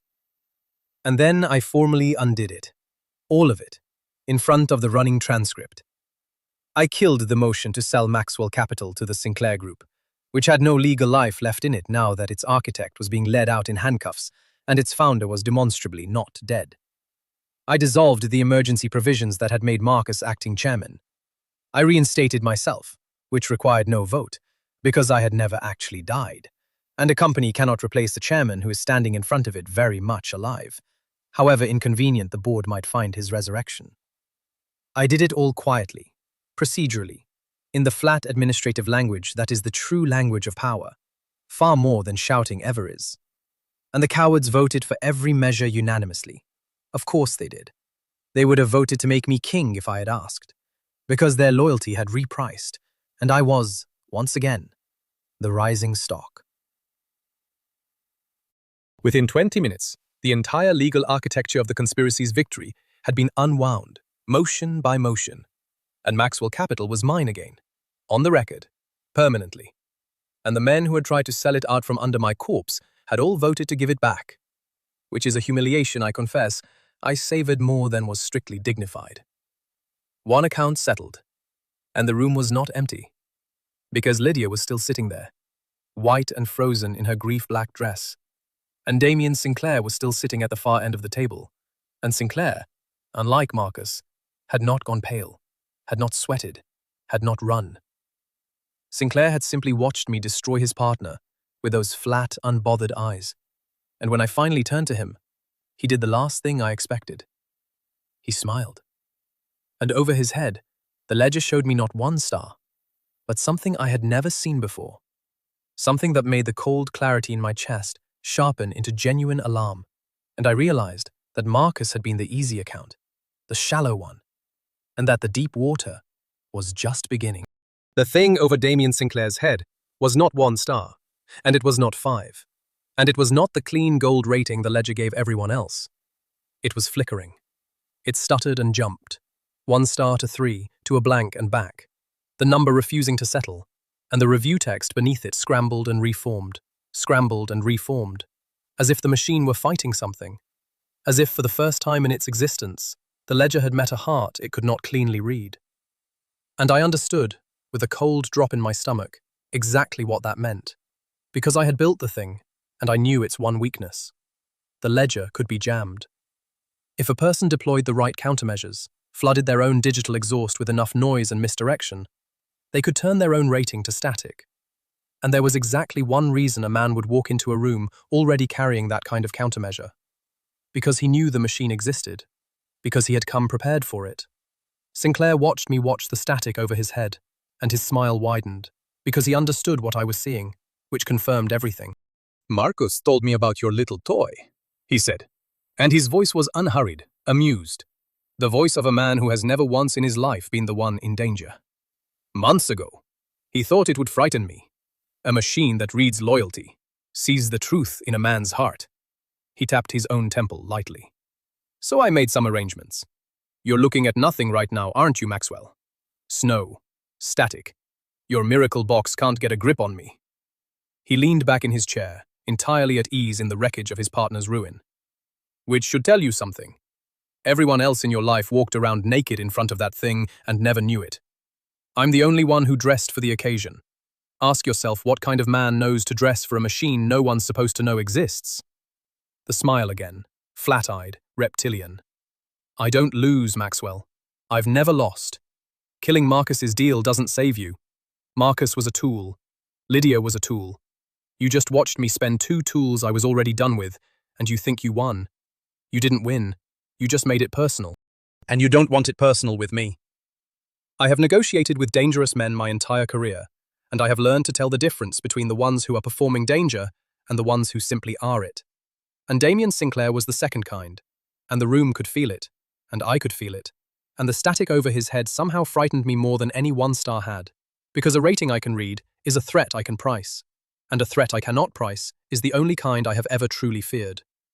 But I have also learned never, ever to let a predator see that you have understood how dangerous he is, because that understanding is the only thing he wants. So I kept my voice mild, and I said, "You're right. It is personal now. It's been personal since the day you decided you could eat what I built. So let me tell you how the personal part goes, Damien, since you've been kind enough to stay for it." And I began to settle the second account, and the deep one, all at once. But before Sinclair, before the raider, there was Lydia, and I owed her a review of her own, and I am not too noble to admit that I had been looking forward to it. I turned from Sinclair to my fiancée, who had sat frozen through the destruction of Marcus, watching her whole future disintegrate. And I looked at her, at the beautiful, practiced face I had once believed I would wake up next to for the rest of my life. And the 1 star burned over her head, and the gold word, how, had finally resolved into something quieter and worse. A single line of pure, exposed truth. He read the messages. He knows what I am. And he did. I did. "You don't have to say anything, Lydia," I told her, and I kept my voice gentle. Because there is a cruelty in gentleness, when it is aimed correctly, that no amount of shouting can match. "I've already heard everything you have to say. I heard it in the messages you sent Damien while you were planning my wedding. I heard it in the one where you called me exhausting. I heard it in the one where you laughed about how you'd cry at my funeral, which, incidentally, you did. Beautifully. Right on schedule, exactly as promised. You have a real gift, Lydia. You cried real-looking tears over a coffin full of sandbags for a man you were relieved to be rid of. And every person in that cathedral believed you. And if I hadn't built a machine specifically designed to see through exactly that performance, I would have believed you too, for the rest of my life. So in a strange way, I should thank you. You're the reason I built the ledger. Not you specifically. All the yous. Everyone who ever smiled at me while doing arithmetic behind their eyes. I built a machine to catch people like you, because I could never catch you myself. And then I fell in love with you anyway, which I think tells you everything you need to know about how well the machine worked on its own inventor. I set down in front of her a copy of the messages, printed, tabbed, ordinary paper made unbearable by what was on it. This is the last thing I'll ever give you. Your own words. I'd suggest you read them the way I had to, all the way through, at least once, because I don't think you've ever actually looked at what you are, and everyone should have to, at least once. Our engagement is over. Your stake in this company will be the subject of a legal review, given the circumstances under which you acquired it, and given the messages in which you and Damien discussed that acquisition as part of the plan. You are not going to inherit my rubble, Lydia. There isn't going to be any rubble. Go home. Cry however you like. There aren't any cameras here that will help you. She broke then, but not the way the others had. Not into panic or rage. She broke into something almost like relief, which surprised me, and her rating did not change, but the last flicker of performance drained out of her face and left something tired and real underneath. And she said quietly, the only honest thing I ever heard her say, "You were always going to find out. I used to lie awake next to you and think, he's building that machine, and one day it's going to work, and it's going to look at me, and it's going to scream." And I stayed anyway, because the money was good, and you were easy, and I thought I'd be gone before the machine woke up. She stood, gathered the shreds of her dignity, and looked at me with something that was not quite regret, because women like Lydia do not feel regret, but was at least clear sight at last. You want to know the worst part, Ethan? You were the only person who ever loved me who wasn't stupid. And I threw it away because loving you back felt like too much work. That's the machine's answer, isn't it? That's my one star. Too much work. And she walked out, and I never saw her again. And the last I ever heard, she had married someone dull and rich in a distant city, and was, by all reports, exactly as unhappy as a person who cannot tell gold from tin deserves to be. 1 star. Cries beautifully. Too much work. Account settled. And then it was just me and the static crowned raider and the ruined board and the running transcript, and Sinclair was still smiling, because Sinclair still believed he held the deep cards. And this is the part where I have to tell you that he was half right. And the half he was right about nearly cost me the only 5-star soul I had left. You think this was about your company? I said to him. It wasn't. Was it, Damien? Not really. The takeover was real. The money was real. But you've eaten 100 companies, and you don't smile like that over indigestion. You smile like that because there's something else. Something older. So let's have it. What did I take from you, before all this, that made you build a plan this elaborate to take everything back? And Sinclair's smile changed, just slightly, and the static over his head resolved, for one single instant, into a clear reading, 1 star and a line of gold, before the countermeasures swallowed it again. But 1 instant was enough, because I have trained my whole life to read a truth that shows itself for only an instant. And the line said, he still doesn't know what she found. Kill her before he remembers. And the world went very cold and very slow, and every piece of the puzzle I had been carrying since the cathedral rotated in the air and locked into place. And I understood, finally, completely, in that boardroom, what I had done a year ago and why, and who I had done it to, and what it was going to cost if I was even 1 hour too slow. She. Her. Kill her before he remembers. Luna. A year ago, Luna Caldwell, the sharpest reader of data I ever hired, had found something. Not about Marcus, about Sinclair. In the ordinary course of her work, she had stumbled onto the first thread of something Damien Sinclair had done.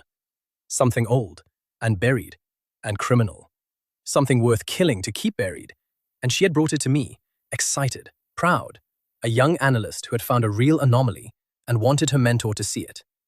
And I had looked at what she found, and I had understood, in an instant, exactly how dangerous it was. And I had understood that Sinclair was already circling Maxwell Capital, already inside our walls through Marcus. and that the moment Sinclair realized a junior analyst had found the thing he had killed to hide, he would kill her too, without hesitation, and make it look like nothing. And I had made a decision, in the space of a single afternoon, the cruelest and most loving decision of my life. I had taken the evidence she found, and I had hidden it so deep that even I made myself forget where. I had erased Luna Caldwell from every network, scrubbed her from the data, made her unreadable.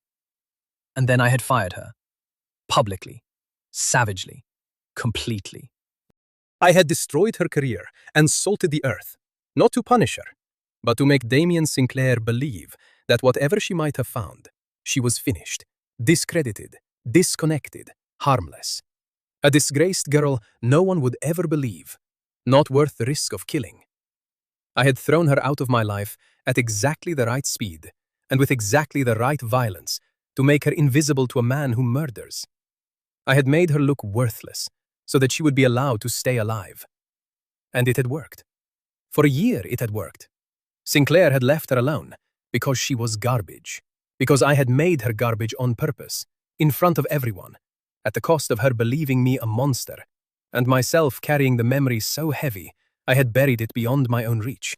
And now I had come back from the dead and destroyed Marcus and bordered Sinclair in a room full of witnesses.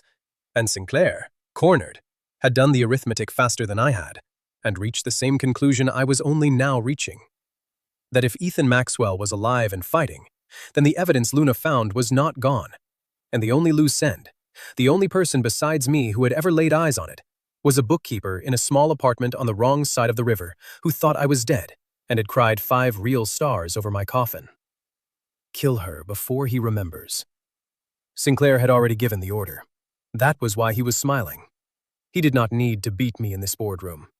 He just needed me to be 1 hour too slow to save the one person my whole cruel year had been designed to protect. I did not finish my speech. I did not settle the account with Sinclair. Not then. Not in the room.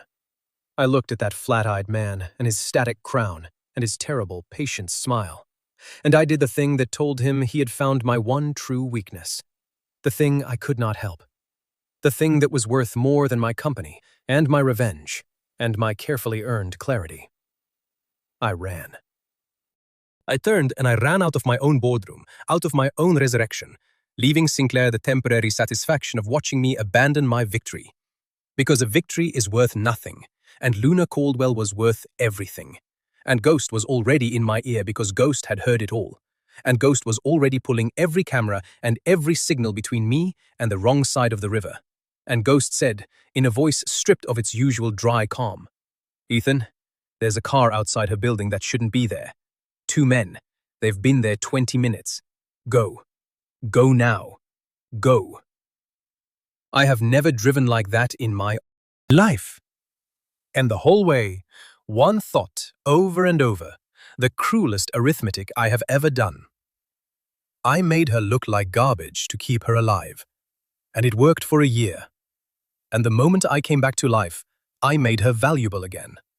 And if she dies tonight, it will be because I loved her enough to save her, and then not enough to stay dead. Faster. The river, her street, the car that shouldn't be there. Faster. Let me not be 1 hour too slow. Let me not have thrown her away for nothing. Let the last 5-star soul in my life still be breathing when I get there. Faster. I made it.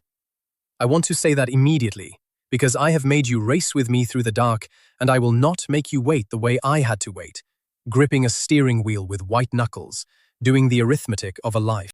I made it, but only barely. Only because of Ghost, who did something in the network that night that I still do not fully understand and never asked him to explain. Something that made every traffic light between me and the river turn green, and every camera near her building feed him a picture, and every phone in the 2 men's pockets ring at once with a call from a number that did not exist. A small chaos, a handful of stolen seconds. And stolen seconds were exactly the currency I was short.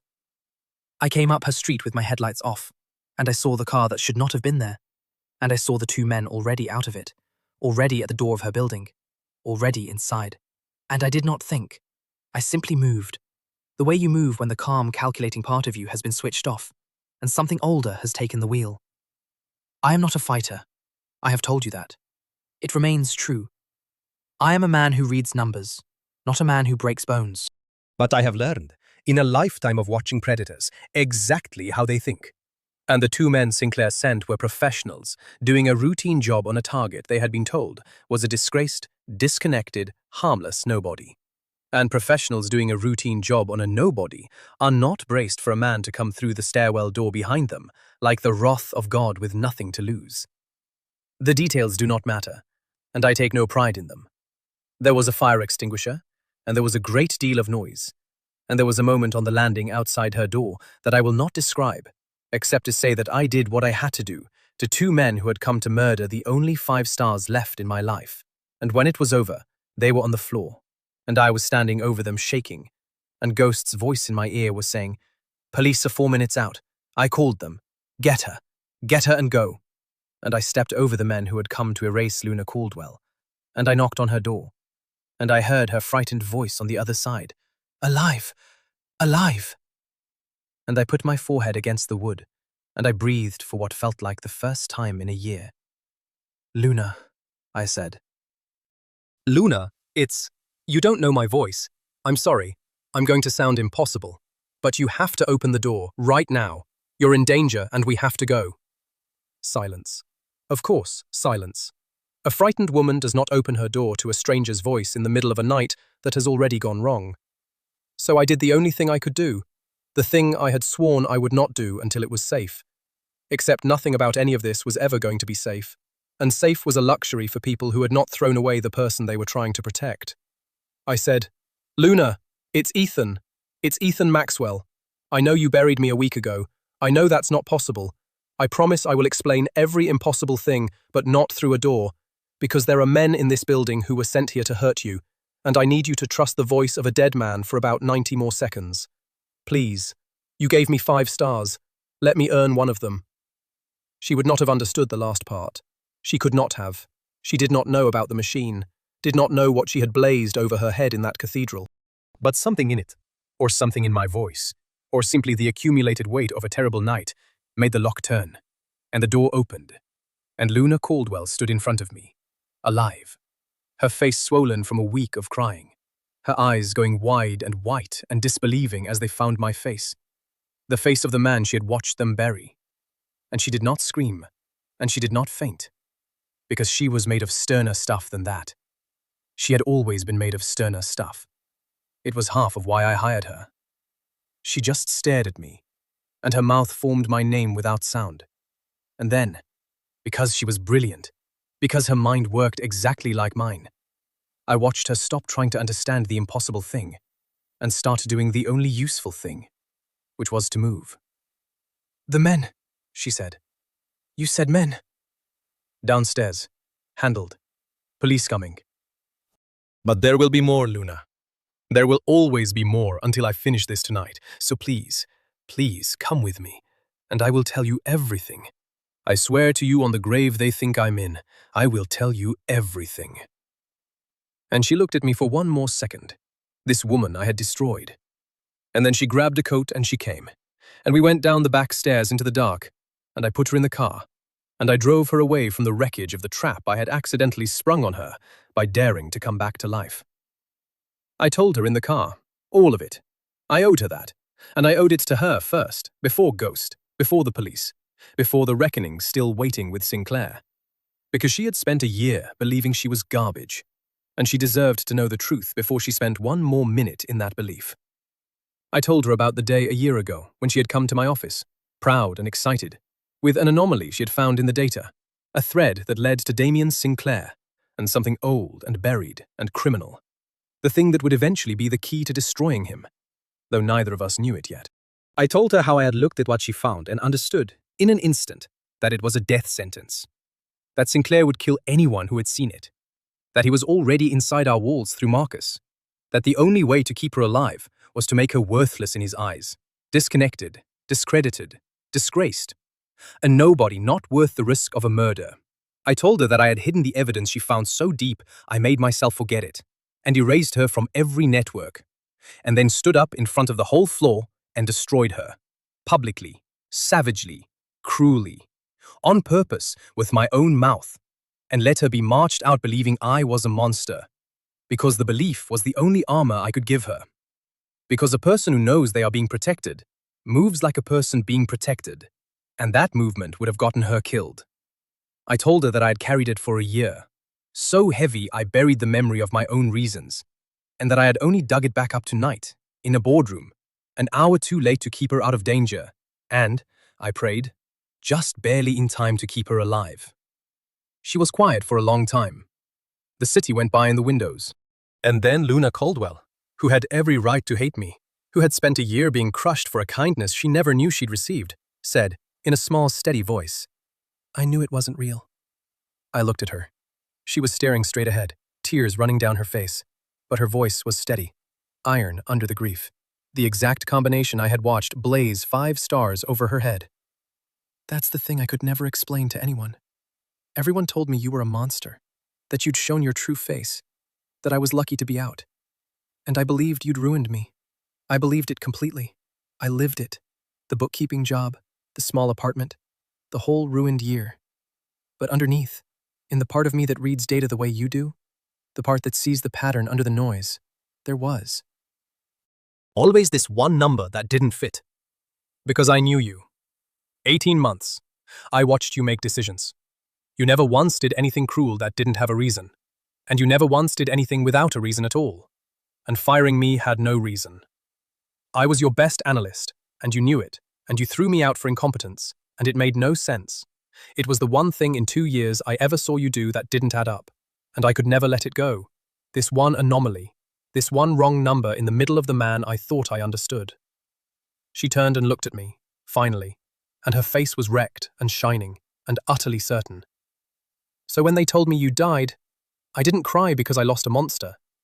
I cried because I lost the only person who ever saw what I could do, and because I was never going to get to solve the one anomaly he left me, the mystery of why a good man threw me away.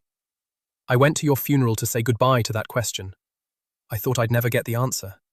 A breath. And now the answer is driving the car. And the answer is, you did it to keep me alive. You let me hate you for a year to keep me breathing. She laughed, wet and broken and real.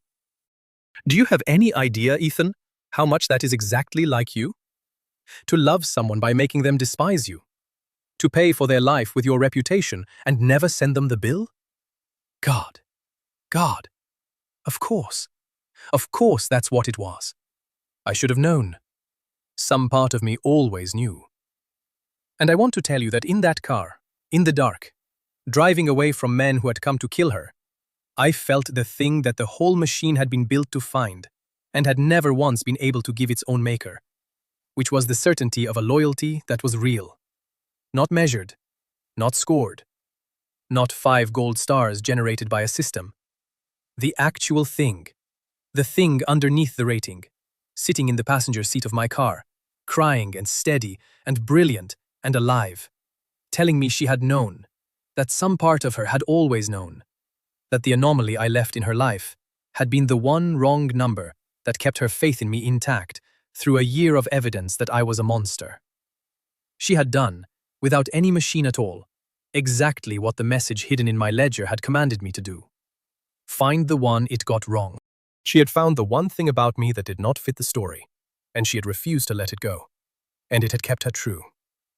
And I understood, in that car, that whoever had planted that message in my machine, whoever was testing me, had known this about her, had known that Luna Caldwell was the living proof that the truest loyalty is not the kind that reads correctly on any instrument, but the kind that holds on to the one anomaly, the one number that doesn't fit, the one reason to keep faith when all the data says stop.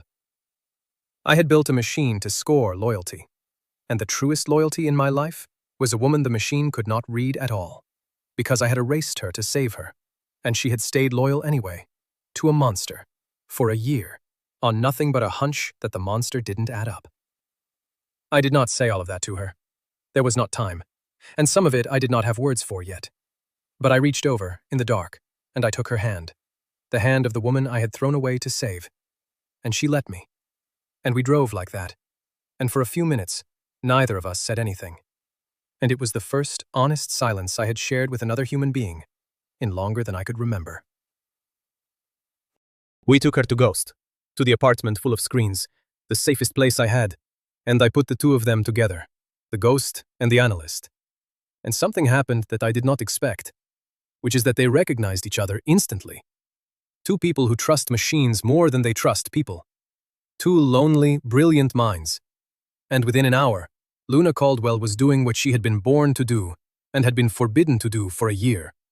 Reading data at a level that made even Ghost sit back and watch. And together, the three of us turned to the last living account, the deep one, the one with the flat eyes and the static crown. Damien Sinclair.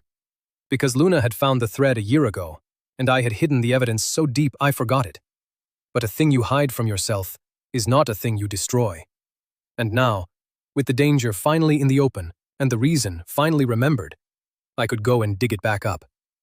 And when I did, when I retrieved what Luna Caldwell had found a year ago and nearly died for twice, I understood that it was not a thread at all. It was a noose. And I knew exactly whose neck it was going to go around.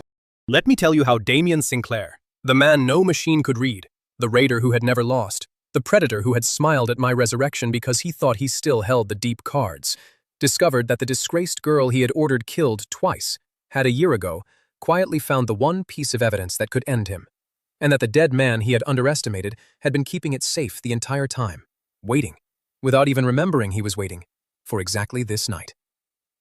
The evidence I had buried a year ago, the thing Luna found and I hid so deep that I hid it from myself, turned out to be exactly what a man like Damien Sinclair spends his whole life making sure does not exist. Every predator has an origin, a first kill, the deal that made him, the one he built everything else on top of. And the terrible law of that first kill is that it is always the sloppiest. Because he was younger then, and hungrier, and had not yet learned to cover his tracks with the patience he later mastered. Sinclair's empire was built on the corpse of a company he had raided 2 decades earlier. A company whose pension fund he had looted. A theft that had ruined thousands of ordinary lives and been laundered so thoroughly through so many years and so many shells that it had become, functionally, ancient history, unprovable, a rumor. Except that Luna Caldwell, doing routine analysis a year ago, following a thread that everyone else had lost in the noise, had found the one surviving artifact of it, a single reconciliation, a document that should have been destroyed decades ago and had survived by accident in the digital sediment of an acquired subsidiary. A document that connected the modern respectable Damien Sinclair directly, provably, unambiguously, to the theft that made him. She had found the body. She had not even known what it was. She had brought it to me the way an analyst brings a mentor an interesting anomaly, and I had looked at it and gone cold, because I knew exactly what it was, and I knew exactly what Sinclair would do to the person who had found it. So now, a year later, with Luna alive beside me and Ghost at the machines and Sinclair cornered but not yet finished, I dug the body back up. I want to be careful here, because I have told you I am not a violent man, and the destruction of Damien Sinclair was the least violent and most total thing I have ever done, and I am prouder of it than of anything else in this story, because it required no fire extinguisher and no dark landing and no thing I do not like to describe. It required only the truth, written down, delivered to exactly the right people, in exactly the right order, at exactly the right time. Which is the only kind of weapon I have ever truly trusted. We did it in a single day, the three of us, the dead man and the ghost and the resurrected analyst. Luna reconstructed the full chain of the old theft from the single artifact, filling in 2 decades of laundering with a speed and clarity that were, frankly, beautiful to watch. A mind finally allowed to run at its full speed after a year in a cage. Ghost verified and hardened every link so that nothing could be dismissed as fabrication or deepfake, building a package so clean it would survive any courtroom, any denial, any expensive lawyer. And I did the part I am good at, which is knowing where a truth needs to land to do the most damage. Not to the press first, because the press can be sued and delayed and drowned, but to the pension regulators who had spent 20 years unable to prove what everyone suspected, and to the criminal prosecutors who love nothing in this world more than an old cold case suddenly made warm by new evidence, and to the specific banks and partners whose willingness to keep funding Damien Sinclair depended entirely on his invincibility. Because the instant a predator stops looking invincible, the herd that fed on his scraps turns and eats him. And then, only then, once all of that was moving, to the press, so that the story broke everywhere at once. A coordinated dawn. The raider who had never lost waking up to discover that the ground had been mined under him for a full day while he slept, believing he had won. Sinclair's empire did not collapse the way Marcus had, in a single room, in a single afternoon. It collapsed the way a great dam collapses, slowly, and then all at once. And it was, I will admit, a more satisfying thing to watch, precisely because it took longer. First, the criminal referral, which he could not buy his way out of, because the evidence was too clean, and the crime too large and too old and too full of ruined ordinary people whose grandchildren still remembered. Then the banks, which called their loans the instant his invincibility cracked, because money has no loyalty. Money is the ultimate one-star review, and Sinclair had built his whole leveraged edifice on the assumption that the money would always believe in him, and the money stopped believing in him at 9 o'clock on a Tuesday morning and never believed in him again. Then the partners, the other predators, who smelled the blood in the water and turned on him with a beautiful efficiency of their kind, each of them racing to be the one who ate the most before the carcass was picked clean. Within a month, Damien Sinclair, the raider who had never lost, who had smiled at my resurrection because he thought no machine could read him and no dead man could beat him, had lost everything. His empire dismantled and sold for parts, his name a synonym for the exact kind of theft he had spent 20 years pretending he was too respectable to have committed. His flat, unbothered eyes, finally, at the very end, in the one photograph the press caught of him leaving a courthouse, showing something I had never seen in them before, which was fear. He had been right that the ledger could not read him. He had been wrong about the thing that actually mattered, which is that you do not need a machine to read a heart when you have the truth of what it did, written down and delivered to the people with the power to answer it. The machine was never the weapon. The machine only ever pointed at the weapon. The weapon was always the same weapon it has always been for me. The truth, written down in the one language that has never lied to me. And here is the part I did for Luna, and only for Luna. The part that had nothing to do with revenge. When the story of Damien Sinclair's fall broke, the evidence that brought him down was credited, publicly, permanently, in the record that would outlive all of us, to the analyst who had first discovered it, Luna Caldwell. I made sure of it. I made sure that the world learned that the disgraced girl who had been so mysteriously and cruelly fired from Maxwell Capital a year ago had, in fact, been the one who found the thread that ended one of the great financial predators of the age, that her firing had been the beginning of a story the world had entirely misunderstood, that Luna Caldwell was not a cautionary tale about a girl who failed, but a vindication about an analyst who had seen, before anyone, the one thing no one else could see. I gave her back her name. I took the reputation I had salted a year ago, and I unsalted it, in public, completely. And I watched the woman who had spent a year believing she was worthless read the news of her own vindication and understand, at last, all the way down, that the year of ruin had been an act of protection, that she had never failed at anything, that she had, in fact, succeeded so completely at the hardest problem in the building that a man had faked her disgrace and then his own death to keep her alive long enough to be proven right. 5 stars.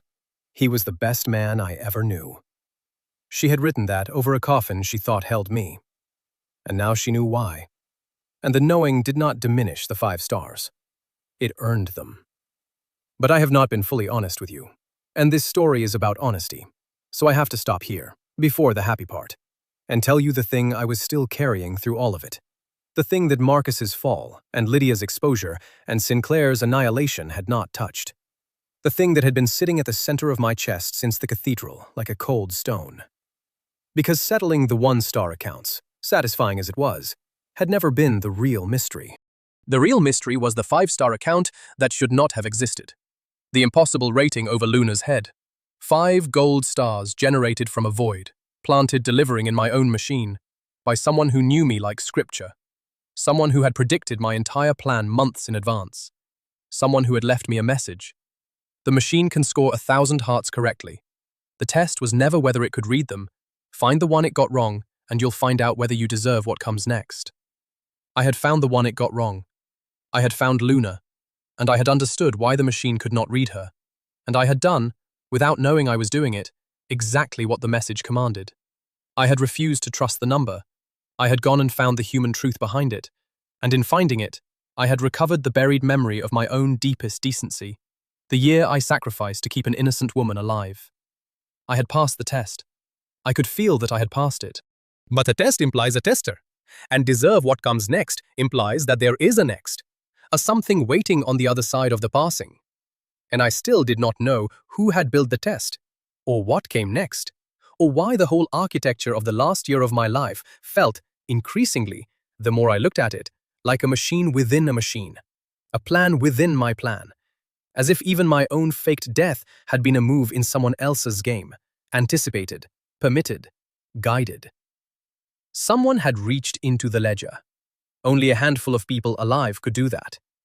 It was not Ghost, and it was not me. And that left, Ghost had said, 3 others. And I had told myself it was impossible. And I had pushed the name back down every time it surfaced. Because the man who owned that name was dead. I had watched them lower him into the ground 3 years ago. I had wept at his grave, the only funeral I had ever attended that I actually believed. Ethan Maxwell, my mentor, my adoptive father, The man who found me when I was nothing. A furious, brilliant orphan with a gift for numbers and no one in the world. And who taught me everything. Who gave me his name. Who built the first version of the very obsession that became the ledger. The man who used to say to me, over and over, when I was young and hungry and cynical, "The most important number you will ever learn to read, Ethan, is the one that doesn't fit. Everyone can read the pattern. Only the wise can read the exception. The exception is where the truth hides." Ethan Maxwell, who had died 3 years ago of a heart that finally stopped, whom I had buried, whom I had grieved more truly than I have ever grieved anything, whose death had left a hole in me that no fiancé and no partner and no fortune had ever filled. Which was, perhaps, I understood now, the real reason I had been so blind to the one-star souls surrounding me. Because I was still looking for him in every face, still hoping someone would see me the way he had, still an orphan with a gift, mourning the one person who had ever read me correctly. Ethan Maxwell was dead. Except that I had just faked my own death so easily that it had frightened me. And I had learned that a man rich enough and desperate enough and clever enough can climb into a coffin and out the other side of the world. And I was, after all, my mentor's student. I had learned everything I knew from him, including, apparently, this. And there was a message hidden in a machine that only a handful of people could have reached, written in a voice that talked about the number that doesn't fit, aimed at the exact soft place in my heart that only one person had ever known how to find. Find the one it got wrong. It was the thing he used to say to me. It was, word for word, almost, the lesson he had repeated my whole young life. And I stood in the apartment full of screens, a month after my resurrection, with Luna Caldwell vindicated beside me, and my betrayers destroyed and my company reclaimed, holding the impossible 5-star review in my mind like a note left in the one place only I would look. And I finally let myself think the thought I had been refusing since the cathedral. What if I was not the first man in this story to fake his own funeral? What if the grave I wept at 3 years ago was as empty as the one 200 people wept at last month? What if the test in my machine had been built by the one person who had ever truly passed the test of loving me, and who had faked his death to build it, and who was, right now, somewhere in this city, waiting to find out whether the orphan he had raised had become a man who deserved what came next? I had to know. And there was only one way to find out. I had to go to the empty grave, and I had to see if anyone was waiting there. I went to the grave at dawn, alone, because some doors you have to walk through by yourself. Ethan Maxwell's headstone stood where I had last seen it 3 years ago. Granite gone soft grey with weather. His name and his dates, and beneath them, the epitaph he had chosen for himself years before he needed it. 3 words that I had thought, at the burial, were simply the motto of a man who read markets, and understood now, standing over the grave at dawn with the impossible 5-star review burning in my memory, to be something else entirely. A message left for the one person who would eventually be standing exactly where I was standing. Read the exception. That was the epitaph. Read the exception. I had walked past it 100 times in 3 years of visiting, and never once understood that it was not an epitaph at all. It was an instruction. It had been waiting for me the whole time. I put in the lenses. I do not entirely know why. Some instinct, some student's obedience to a teacher's old lesson. I put in the lenses, and I looked at the grave, at the ground, at the place where I believed my mentor's body had lain for 3 years, and the ledger, which reads the living and has nothing to say about the dead, showed me what it always shows over an empty place where there is no heart to read. Nothing. A void. No stars. And I stood there and I looked at the nothing over my father's grave, and I understood that I had been looking at the wrong kind of nothing my whole life. That there are 2 kinds of void the machine shows. The void of a person who is not there, and the void of a person who has been erased. And that I had spent a month unable to tell them apart, because I had never wanted to consider that the difference existed. Luna's void had been an erasure, a living heart hidden behind scrubbed data. And this void, over this grave, was, I realized with a slow rising certainty that started in my feet and climbed my whole body, the exact same kind. Not the void of the dead, the void of the erased. There was no rating over Alaric Maxwell's grave, not because there was no one to read, but because the person who belonged to this name had, 3 years ago, scrubbed himself out of the world's data as thoroughly as I had scrubbed Luna out of it. And for the same reason, which is that the safest way to protect something precious is to convince the world it is already gone. You always were slow at the parts that mattered most, said a voice behind me, and quick at all the parts that didn't. It's the one flaw I could never train out of you. You can read a market in a glance, and it took you 3 years to read a headstone. I turned around, and there he was. Older, thinner, 3 years greyer, leaning on a cane he had not needed when I buried him, but unmistakably, impossibly, alive. Alaric Maxwell, my mentor, my adoptive father, the man who found me when I was nothing, standing at dawn among the graves in a plain coat with his hands folded on his cane, watching me with an expression I had not seen on any human face in 3 years. The specific expression of someone looking at you and actually seeing you. The expression I had been starving for without knowing it. The expression that no fiancé and no partner and no fortune had ever given me, because only one person in my whole life had ever known how. And over his head, when I made myself look, the ledger showed me 5 stars, real ones, earned ones, the truest reading it had ever given me. And beneath them a line of gold that undid me completely, that dropped me, a grown man, a resurrected titan, to my knees in the wet grass at dawn. My boy, my best work. I never built anything as good as him. I am so proud I could die of it, and this time it would be real. I am not going to pretend I was composed. I have been composed my entire life, and it got me a coffin full of sandbags, and I was done being composed. I knelt in the wet grass in front of my father's empty grave, and I wept the way Luna had wept in the cathedral. The ugly, real, heaving kind. The kind you cannot fake and cannot stop. And Alaric Maxwell lowered himself down beside me with his cane, slowly, an old man's careful folding, and he put his arm around me, the way he had when I was a furious, brilliant orphan with no one in the world. And he let me break. Because he had always understood, better than anyone, that some things have to break along the seam before the trap thing inside them can get free. And when I could finally speak, the only thing I could say, over and over, was, "You were dead. I buried you. I grieved you. You were dead." And he held me and said, "I know, son. I know. And I am so sorry. It was the cruelest thing I have ever done. And I did it for the same reason you did, the cruelest thing you have ever done. Which is that sometimes, the only way to protect the thing you love most is to let it believe you are gone. You taught yourself that lesson a year ago with your Luna. You learned it from me without ever knowing I was the one who'd shown you. I taught it to you 3 years ago with my own grave. I just did it first." We sat there in the wet grass, the 2 of us, 2 men who had faked their own funerals, and he told me everything. And I am going to give it to you the way he gave it to me, because it is the true bottom of this whole story, the exception that the entire machine was built to make me read. 3 years ago, Alaric had learned he was being hunted. Not by Sinclair, not yet, but by the same species, the predators who circle men who build powerful things, and he had understood something that I had been too young and too arrogant to understand, which is that the most dangerous moment in the life of a powerful man is not when he is weak, but when he is about to hand his power to someone else, because that is the moment when the vultures move, when they try to seize the empire in the confusion of the succession.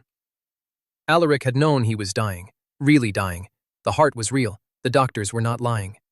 But he had also known that if he simply died and left everything to me in the ordinary way, the vultures would descend on the succession, and I, brilliant as I was, gifted as I was not ready.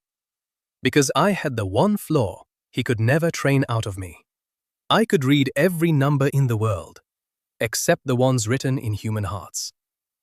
I could see a market and not see a friend. I would inherit his empire, and I would be devoured, not because I was weak, but because I was blind in the one specific place where empires are actually lost. So Alaric Maxwell, dying, had made a decision as elaborate and as cruel and as loving as any I have ever heard.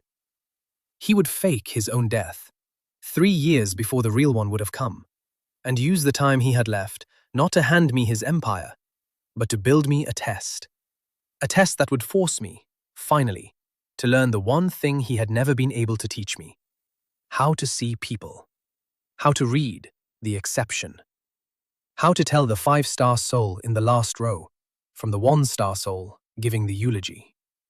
"The ledger," I said. "You finished the ledger." "You started the ledger," he corrected gently. "You built the machine to see loyalty, because you could not see it yourself." It was the most honest thing you ever made, and the most desperate. A blind man building himself an eye. But you were afraid of it, and you shelved it, because some part of you knew that a machine that reads hearts is a monster. And you were right. It is a monster. And I'm about to tell you what to do with it. But first, I had to make you use it. So yes, I finished it. I took your shelved machine, and over 3 years, watching you from behind my own empty grave, I turned it into the instrument of your education. And I built into it one thing you did not know was there: a test. A single planted exception, waiting, dormant, for the day you would finally become desperate enough to put on the lenses and look at the truth about your own life. I knew that day would come, because I know you, because you are my best work and my worst blindness made flesh. And I knew that sooner or later, the people around you would betray you, because you cannot see them. And I knew that when they did, you would not confront them like an ordinary man. You would do something extraordinary and terrible and clever. You would build some machine, stage some death, engineer some impossible way to finally get the honest answer you have wanted your whole life. I did not know it would be a faked funeral. I will admit that even I did not predict the sandbags, but I knew the shape of it. I knew you would engineer a moment of total honesty and put on the lenses and read the room.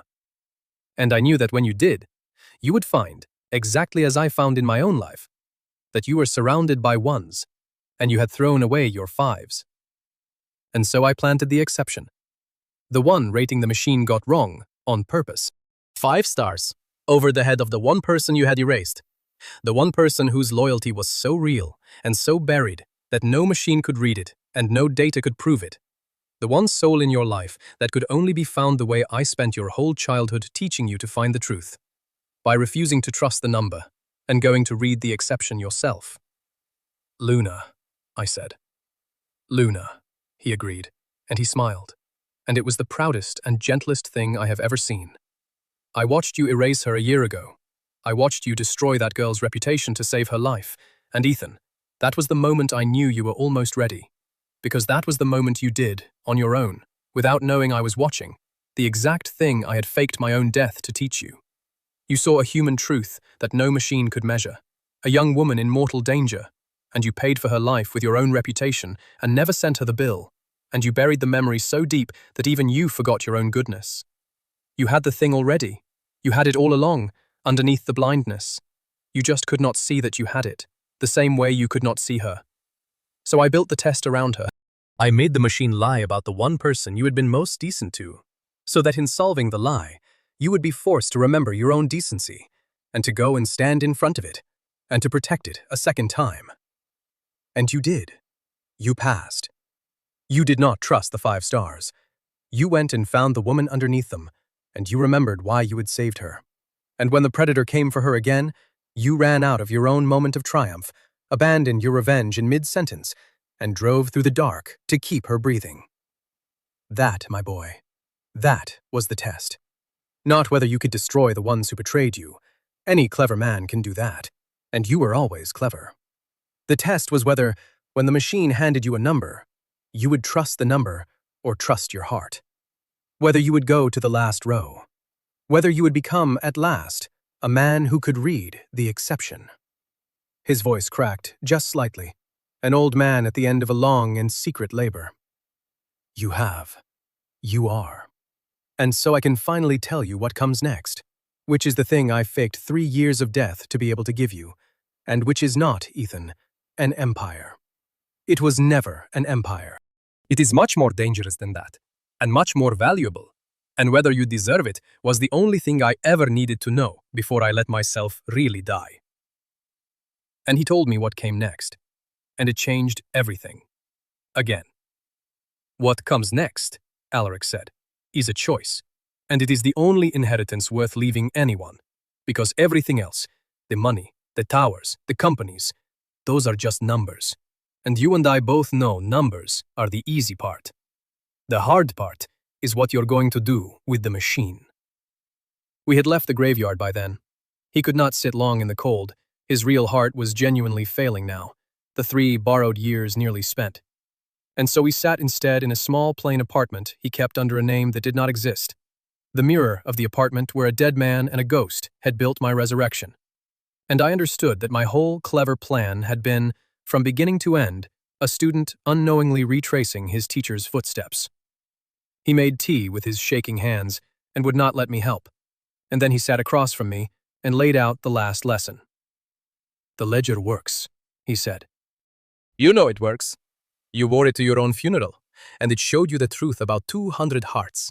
And it was right about every one of them, even the ones you didn't want it to be right about. It is the most powerful instrument either of us ever built, and it is worth, to the right buyer, more than every other thing I own combined, which is a great deal, more than you know, more than I ever told you. There are governments that would end nations to possess it. There are corporations that would pay a sum with no name for the ability to look at any person, any employee, any citizen, any rival, and read the exact truth of their loyalty in gold letters over their head. A machine that makes betrayal impossible to hide. A machine that ends the very blindness that has cost you everything you ever loved. That is what I have spent 3 years perfecting and hiding behind my own grave. That is the true inheritance. Not my empire. The machine that could rule every empire. And the choice, Ethan, the only choice, the whole reason for the test, the whole reason I had to know whether you had finally learned to see with your heart and not just your instruments, is this. Now that it works, now that it is real and perfect and yours, what are you going to do with it? I sat with the question. I have told you that I am good at sitting with things, and I sat with this one longer than I have ever sat with anything, in a small plain room, across from my dying father, with the weight of the most dangerous object in the world resting invisibly on my wrist. And I want to walk you through where my mind went, because it is the true climax of this whole story. More than any boardroom or any grave. And because I think the answer I found is the only thing in this entire account that I am genuinely proud of. My first instinct, the old instinct, the blind man's instinct, was that I should keep it. Of course I should keep it. It had just saved my life. It had shown me the truth about Marcus and Lydia and the whole cathedral of one-star souls. If I had worn it my entire life, I would never have been betrayed, never been robbed, never been blind. A man who can read loyalty cannot be conspired against. With the ledger, I would be untouchable, all-seeing, safe forever from the one thing that had ever been able to hurt me, which was my own inability to tell who was real. Keep it. Wear it. Never be blind again. And then I thought about Luna Caldwell, and the whole argument fell apart in my hands like wet paper. Because the ledger could not read Luna. That was the entire point of the test, the thing my father had spent 3 years and a faked death to make me understand. The truest loyalty in my life. The 5-star soul in the last row. The one person who had stayed faithful to me through a year of evidence that I was a monster. was the one person the machine could not see, because real loyalty, the deepest kind, does not always leave a readable signal. Sometimes it survives specifically in the absence of data, in the refusal to trust the evidence, in the willingness to hold on to the one anomaly that doesn't fit. If I had trusted the ledger completely, I would have missed Luna entirely, because the machine, left to itself, showed a void over her head. And only when someone reached in and forced it to lie about her did I finally go looking for the truth underneath. The machine did not find her. The machine failed to find her.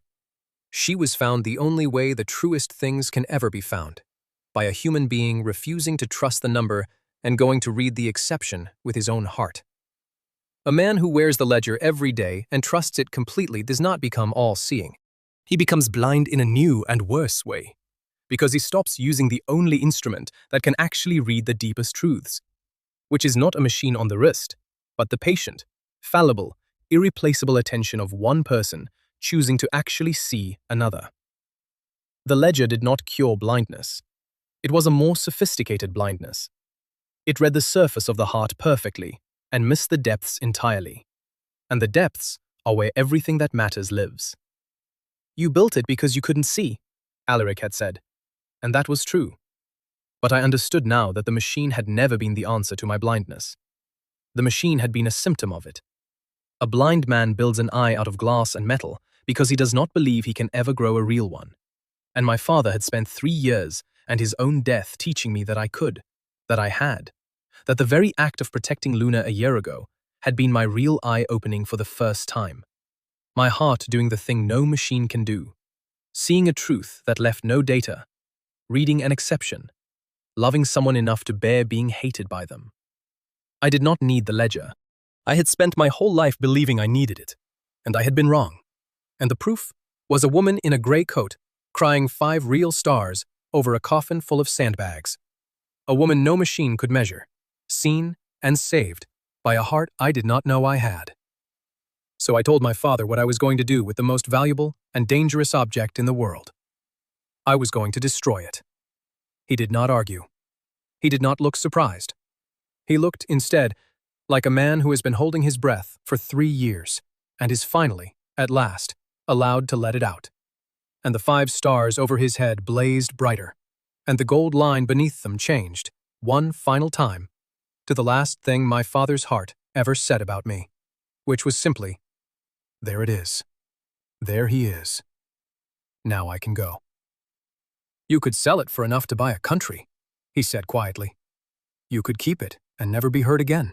You could give it to people who would use it to do what they would call good, and it would become the most terrible instrument of control the world has ever known. Because a machine that reads the heart does not stay in the hands of the gentle. It never does. It flows always toward the ones who want to rule. And within a generation, there would be no such thing as a private loyalty anywhere on earth. No such thing as the freedom to change your mind, to grow, to be more tomorrow than you were today, because the machine would have scored you, and the score would follow you forever. You understand this. You have always understood this. It is why you shelved it in the first place, before you were desperate enough to forget your own wisdom. And so, you are going to destroy it.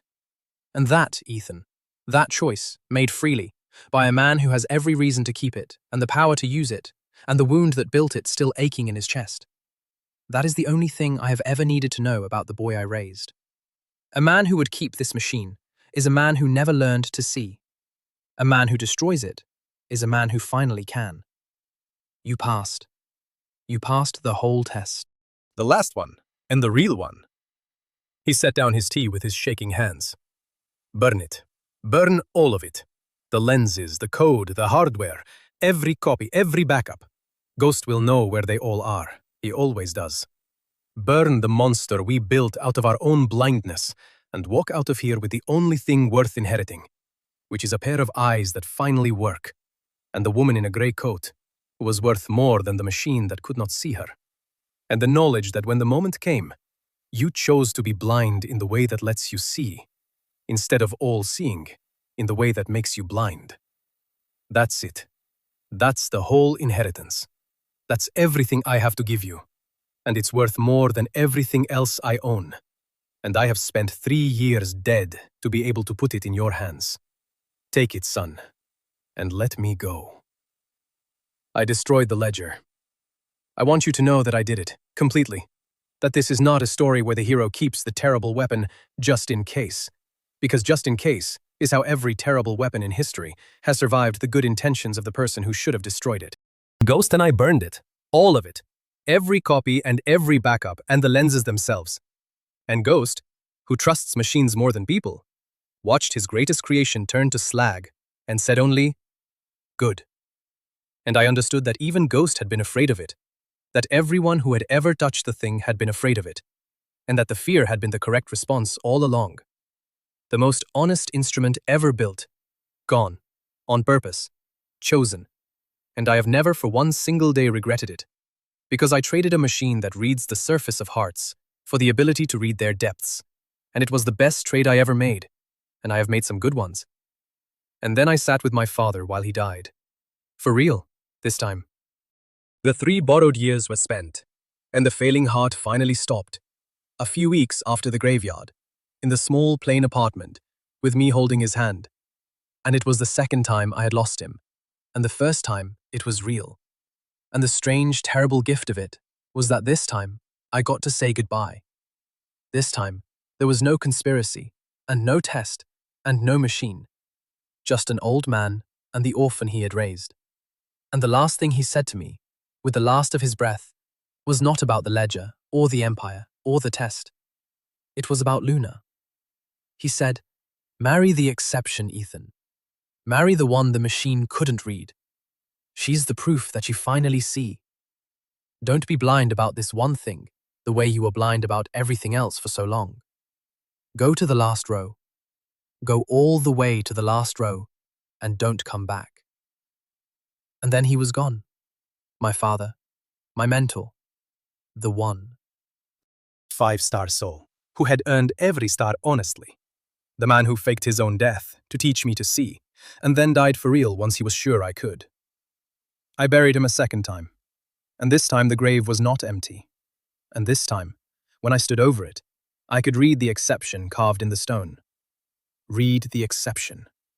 And I finally understood it, all the way down. And I did the thing he told me to do with his dying breath. I went to the last row. Let me tell you about the last row. Let me tell you about Luna, and the honest review, and how a man who faked his death to find out who really loved him finally learned that the answer had been sitting in the cheap seats the whole time. I told Luna everything, in the end.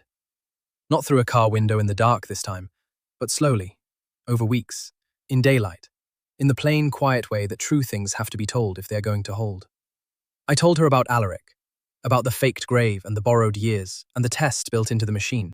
I told her that the 5 stars she had blazed over her head at my funeral, the impossible rating that had cracked my whole life open, had been a lie planted by my dying father, a fabrication inserted into a machine specifically to make me come and find her.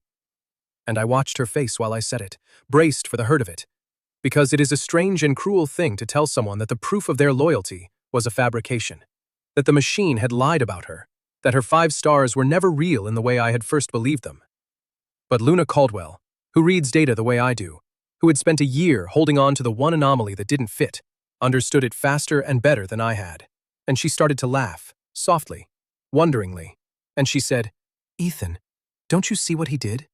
Your father didn't fake my loyalty. He couldn't have. You can't fabricate the real thing. You can only fabricate the reading of it.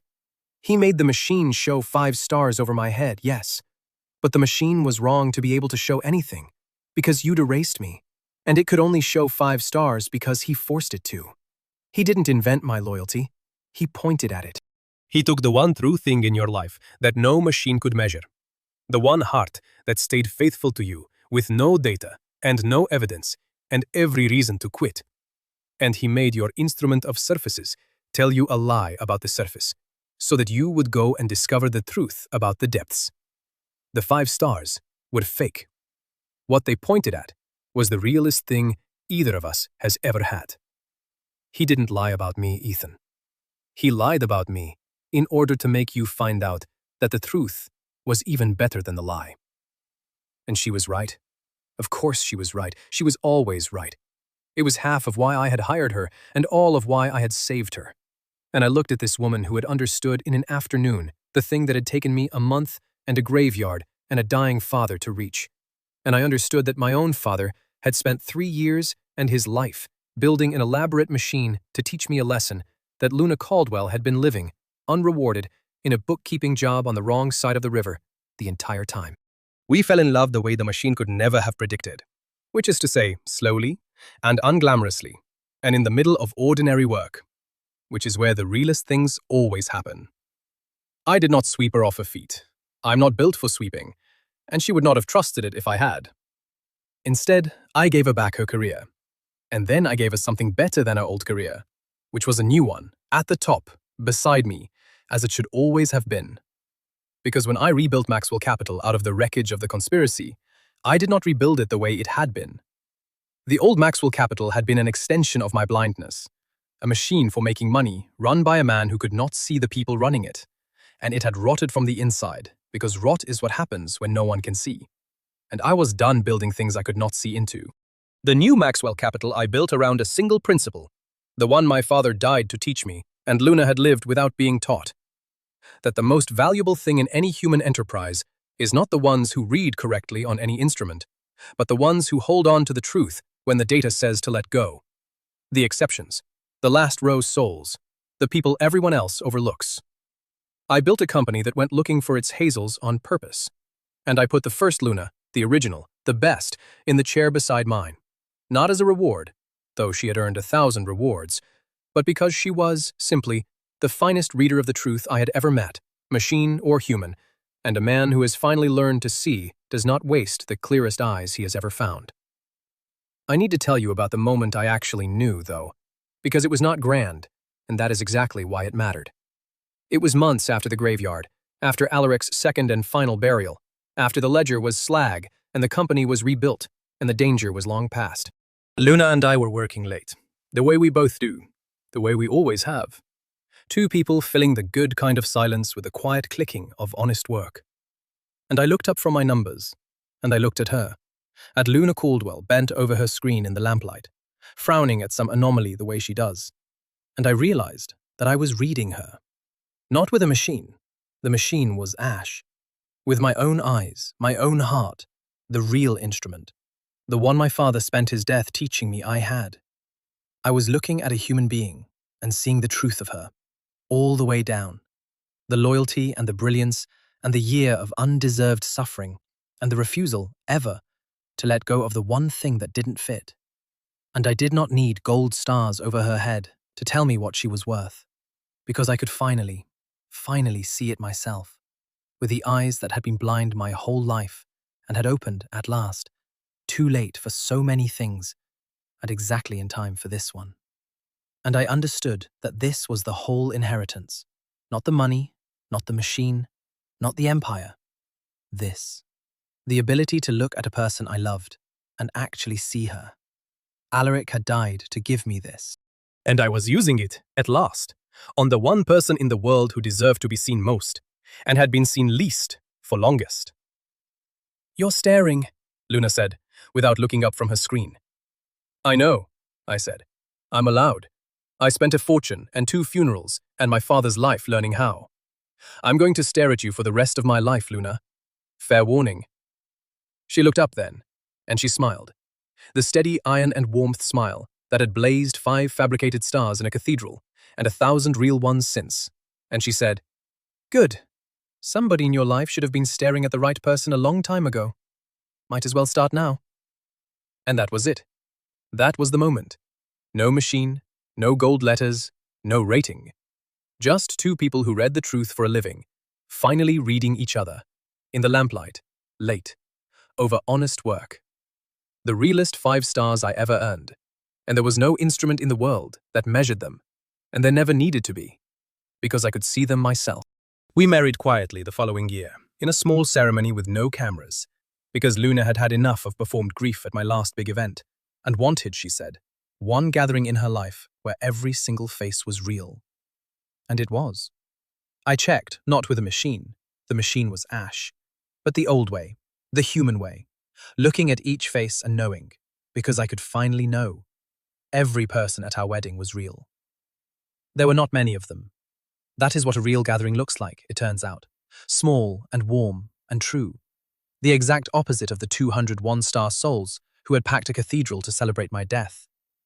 Ghost came and stood in the back and Looked deeply uncomfortable and left early. And it was the most affection he was capable of expressing, and I treasured it.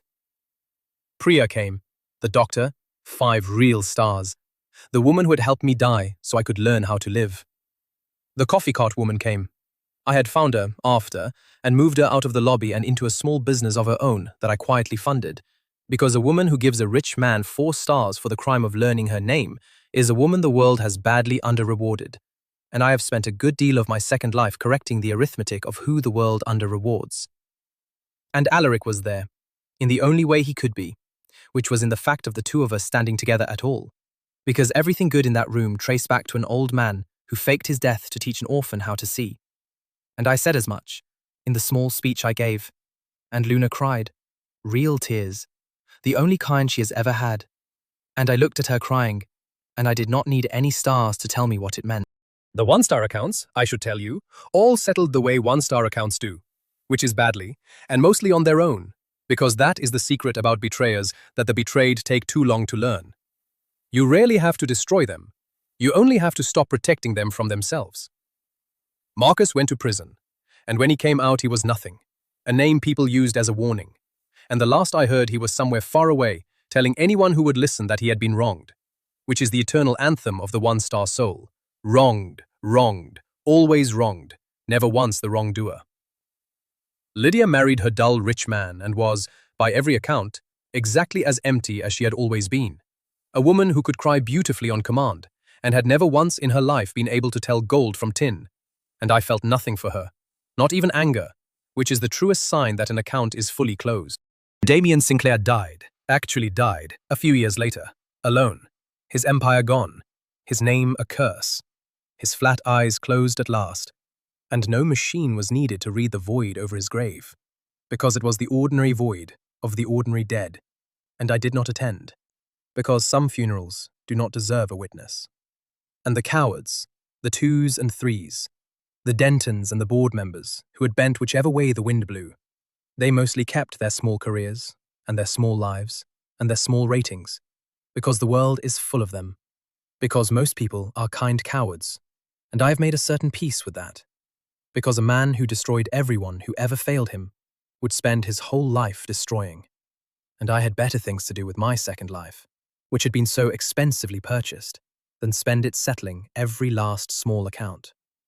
But before I turned toward the 5s, I went back for them, the specific ones, the last row souls the machine had shown me, blazing gold in the cheap seats of my own funeral, because a man who has been handed a map of who actually loved him and does nothing with it has learned nothing at all. I had their faces. I had their reviews burned into me. And in the quiet months after the danger passed, I went, one by one, and I corrected the arithmetic of each of them. Not with grand gestures, because grand gestures are for the front row, but with the quiet, exact kindnesses that the back row actually needs. Henry, the security guard in the borrowed suit, 5 stars. He didn't have to help me. Nobody up there ever helps a guy like me. I found Henry still working the night shift at a building that did not deserve him, and I did not make a speech. I simply created a position that should have existed all along. Head of security for the entire Maxwell portfolio. Real title, real salary, real dignity. And I gave it to a man who had once been shown a small mercy by a distracted rich man, and had carried 5 stars of loyalty for it ever since. He cried when I told him. I did not tell him about the machine, or the funeral, or that I had watched him grieve me in a borrowed suit. I only told him that I had always remembered what he did, which was true now in a way it had not quite been before, because the machine had reminded me, and a reminded kindness repaid is still a kindness repaid. The former employee whose medical bills I had paid anonymously and forgotten, 5 stars. I never got to thank him. Now I never will. She got to thank me after all, because I went to her, alive, and let her, and watched a debt she had carried for years finally set down. And the setting down of it did as much for me as for her, because a 5-star soul who believes they never got to repay you is carrying a weight, and lifting it is one of the purest things you can do with a second life and a good memory. I did this a dozen times, 2 dozen, however many gold souls the machine had shown me in the cheap seats, and it became, quietly, the truest use I ever found for the terrible knowledge the ledger had given me before I burned it. The machine's last gift, before it became ash, was a complete and honest census of everyone who had ever truly loved me. Most of them people I had considered unimportant. Most of them sitting in the last rows of my life, overlooked, underthanked, under-rewarded. And I spent a good part of my second life simply going back down that list and correcting the arithmetic, soul by soul, 5 stars by 5 stars. The 1-star accounts settled themselves, in the end, badly, on their own. But the 5-star accounts, the gold in the cheap seats, those you have to go back for, deliberately, with intention, because the world will never do it for them. The world is built to reward the front row and overlook the back. And the single most worthwhile thing a man who has learned to see can do is to walk to the back of the room, again and again, for the rest of his life, and pay the overlooked what they were always owed. I settled the ones that mattered. I let the rest of them keep their 2 stars, and their small knights, and their nothing personal. And I turned, finally, all the way, toward the 5s. Because that is the last thing my father taught me. The thing underneath all the other things. The real bottom of the whole story. And I'm going to give it to you plainly now, because you have earned it. You have come this far, all the way to the last row with me. A life is not measured by how many people gather at your funeral. It is measured by how many of them are real. I had 200 mourners, and almost all of them were 1-star reviews.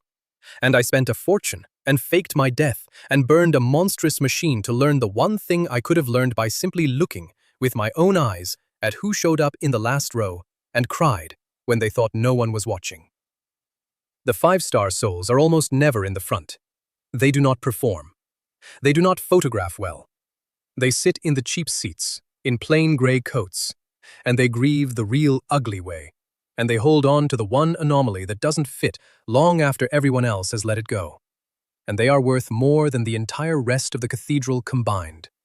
And you will miss them completely if you spend your life reading the front rows. Go to the last row. That is the whole lesson. Go all the way to the last row and read the exception. And when you find the one soul in the cheap seats crying real tears over a coffin they think holds you, do not let a single instrument, and not your own blindness, and not the whole weeping, performing front row world ever convince you that they are the ones who do not matter. They are the only ones who ever did. I want to show you what the new Maxwell Capital actually did, because a man can say pretty things about going to the last row and mean none of them, and I would rather show you than let you take my word for it. About a year after the wedding, Luna came into my office with a look I had learned to recognize. The look she gets when she has found an anomaly that everyone else has dismissed as noise. The exact look she had worn the day a year of her life fell apart. And she put a single file on my desk and said, "I found one. I found a Luna." The file was about a man named June Lee, a quantitative researcher who had been fired from a rival firm 18 months earlier under circumstances that the industry had recorded as disgrace, and that Luna, reading the data the way only she and I can, had recognized as something else entirely. June Lee had flagged a fraud inside his own firm, a real one, a large one, and had been fired for it, quietly destroyed, his warnings buried, his reputation salted, the classic fate of the person who sees the thing no one wants seen. He had spent 18 months since then doing meaningless work, believing himself worthless, a disgraced man who could not understand why telling the truth had ended his career, which is a specific kind of loneliness I happen to know intimately, from both sides. The industry's data said June Lee was a liability, a troublemaker, a man who had failed. The exception, the one number that didn't fit, was that the fraud he had flagged had turned out, 2 years later, to be exactly as real as he said, and no one had ever gone back and corrected the record, because no one ever does, because the world is lazy about vindicating the people it has already thrown away. We hired him. I hired him personally, and I did it the way I wish someone had done it for Luna, which is to say I went to him myself, to the small, sad job where the world had filed him, and I sat down across from a man who had stopped believing he was worth anything, and I told him that I had read his story the true way, that I knew he had not failed, that he had in fact succeeded so completely and so inconveniently that the failure had to be manufactured to bury him. And I watched a human being who had spent 18 months believing he was garbage slowly understand that someone had finally, at last, read the exception in his life. It is a particular thing to watch, that moment. The moment a discarded person realizes they were never actually garbage. I have now watched it many times, because we built a company that goes looking for it on purpose, and it never stops being the best thing I do with my days. Jun Lee is, today, one of the finest minds at Maxwell Capital, and he found, within his first year, an anomaly that made the entire firm a great deal of money. And every time I see him in the halls, I think about the fact that he was sitting in the last row of his own life, believed worthless, one file away from never being found, and that a company built by a man who learned to see, run alongside a woman the world had thrown away, went and found him. That is what the money is for now. That is what the second life is for. Finding the last row and reading it correctly, and correcting the arithmetic of who the world has under-rewarded, one discarded 5-star soul at a time. The 1-star souls, I told you, mostly settled on their own. But I did have 2 more encounters worth recording, because the genre of my life apparently demanded them, and because they taught me the last thing I know about ratings, which is that they are not fixed, that a heart can change its own score, and that watching a 1-star realize what they threw away is a specific and complicated flavor of justice that I did not entirely enjoy and could not entirely look away from. I saw Lydia once, years later, at an event I could not avoid, and she saw me, and I watched her do the arithmetic across the crowded room, the arithmetic of what I had become and what she had. The successful, serene man beside a brilliant wife who looked at him like he was the only person in the building, and herself, beautiful and bored, and married to her dull, rich man, exactly as empty as she had always been. She came over. I had thought she might not. And she said, with a bitterness she did not quite manage to hide under the practiced charm, "You seem happy." And I said, "I am." And she looked at Luna across the room, and then back at me. And she said the truest thing she had said since the day I exposed her, which was, "I could never look at you like that." That's the thing I keep coming back to. I had everything she has, and I could never once look at you like that, because I couldn't see you, and she can. And that's the whole difference, isn't it? That's the machine's answer. She could see you, and I never could. And I looked at Lydia, at the 1-star that would follow her forever, and I felt for the first time something almost like pity. Because a person who cannot see is not evil, exactly. They are impoverished. They are missing the one sense that makes a human life worth living, and they usually do not find out what they are missing until they are standing across a crowded room, watching someone else have the thing they threw away. "You could learn," I told her, not unkindly, because my father had taught me expensively that people can learn. "It's not too late." It was almost too late for me. But I could see, even as I said it, that she would not. That she would go home to her dull rich man and her empty beautiful life, and never once do the hard work of learning to see. Because the learning requires you to first admit you are blind. And Lydia Sterling would die before she admitted she lacked anything. 1-star. Cries beautifully. Too late after all. And that too is a kind of ending. And it is the one most 1-star souls actually get. Which is not prison and not ruin, but simply the slow life sentence of never being able to see the thing everyone around them can. And I saw Marcus once after he came out, and that was harder.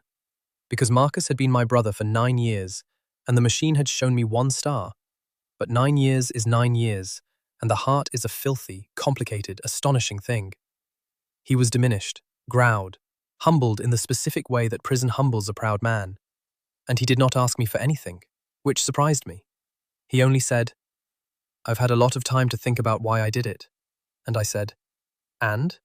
And he said, "I told myself for years that you had more than you deserved, and I had less." That was the story. It let me do everything I did. And then, I had 4 years in a cell to look at the story. And the truth is, you never had more than you deserved. You just saw things I couldn't. And instead of learning to see them, I decided it was unfair that you could. And I burned down everything, rather than admit that the difference between us was that you looked, and I didn't. He shook his head. "I gave you 1-star, didn't I? In whatever your machine showed you. I know I did. I'd have given me 1 star too.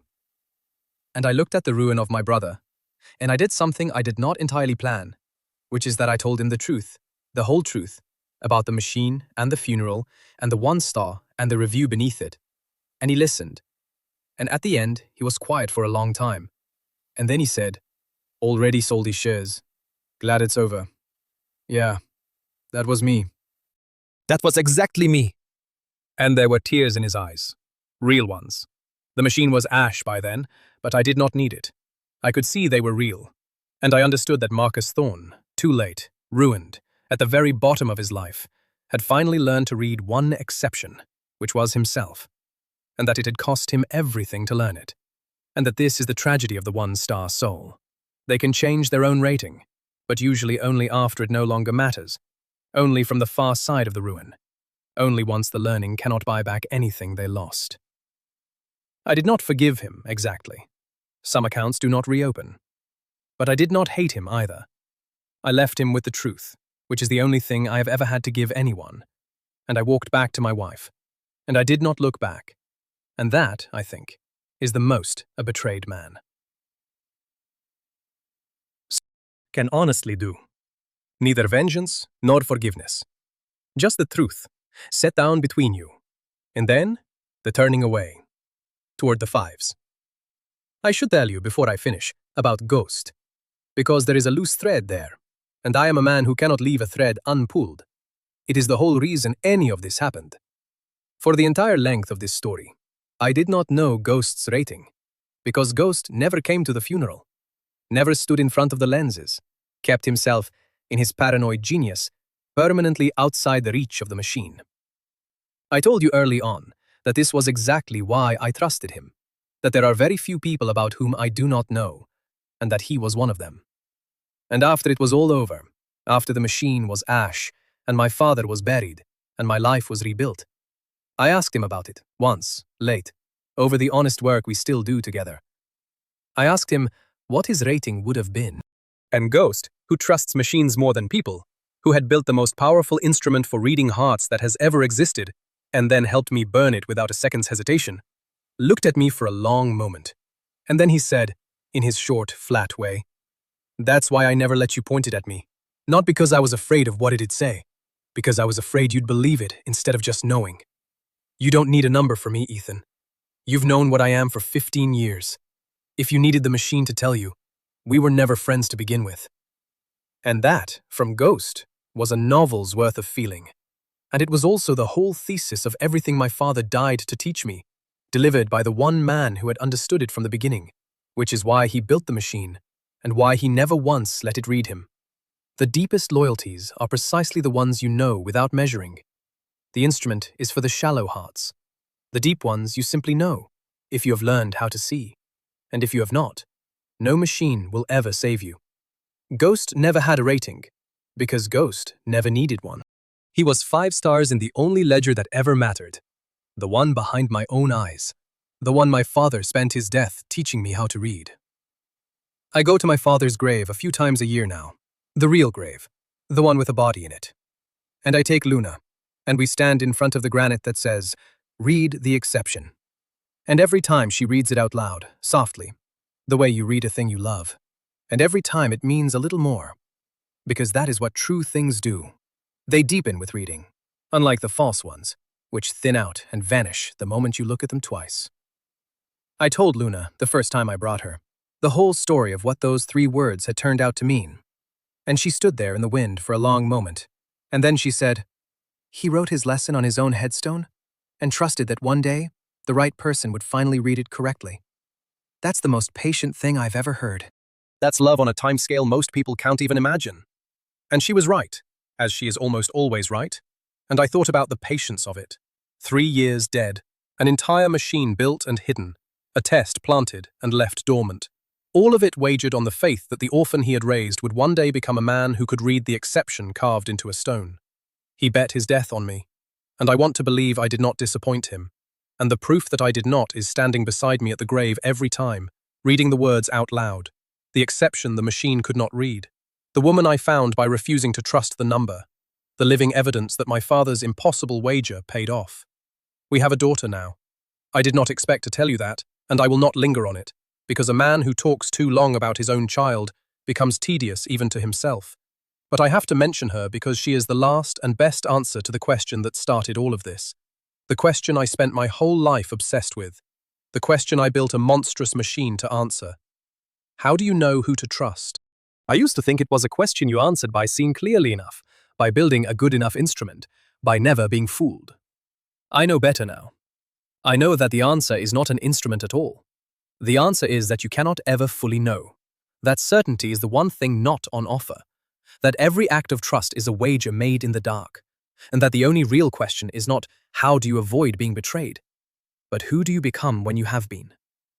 My daughter will be betrayed someday, by someone, because everyone is. Because it is the tax on the enormous privilege of loving other people. And I cannot build her a machine to prevent it, and I would not if I could. Because I burned the last one, on purpose. Because I finally understood that the machine was never the answer. That a childhood spent learning to read the exception with your own patient, fallible heart is worth more than any instrument that reads it for you. What I can give her is what my father gave me, too late for so many things, and exactly in time for the one that mattered. I can teach her to go to the last row. I can teach her that the front rows lie and the cheap seats tell the truth. That the ones who perform their loyalty have the least of it, and the ones who sit in plain gray coats grieving the ugly, real way have the most. That when the whole weeping world tells you the person in the last row does not matter, they are almost certainly the only one who does. I can teach her to read the exception. It is the only inheritance worth leaving anyone. It is the only one I intend to leave. Sometimes, late, when the house is quiet and the honest work is done and Luna is asleep, I think about that morning in the cathedral. I think about the man I was, standing against the marble pillar in a false beard, 3 days dead, watching 200 people mark down his whole life to nothing, one gold star at a time. I think about how sure I was, in that corner, that I had discovered the terrible truth of my existence, that I was surrounded by ones and had thrown away my fives, that faking my death was the only way I would ever get an honest review. And I think about how wrong I was. Not about the ratings were correct. Marcus really was a 1, and Lydia really was a 1, and the coffee cart woman really was a 4, and Luna really was, underneath the fabricated number, the truest 5 in the building. I was wrong about what the ratings meant. I thought they meant I was unloved. What they actually meant was that I had spent my whole life sitting in the front rows of other people's lives, performing, being performed at, mistaking the crowded cathedral for the measure of a man, and never once turning around to look at the last row, where the real love had been sitting the whole time, in a plain grey coat, waiting for a blind man to finally learn how to see. I did not need to fake my death to get an honest review. The honest review was available the entire time, for free, to anyone willing to walk to the back of the room and look at who was actually crying. I just could not see it, because I was looking at the front, because the front is where the lights are, and the truth, it turns out, almost always sits in the dark at the back, waiting to be read. So let me end where I began, because a life, like a good machine, should close the loop it opens. I told you, at the start, that it turns out faking your own death is the only way to get an honest review of yourself. I need to correct that, now, at the end, because it was the belief of a blind man, and I am not blind anymore. It is not true. Faking your death is not the only way to get an honest review.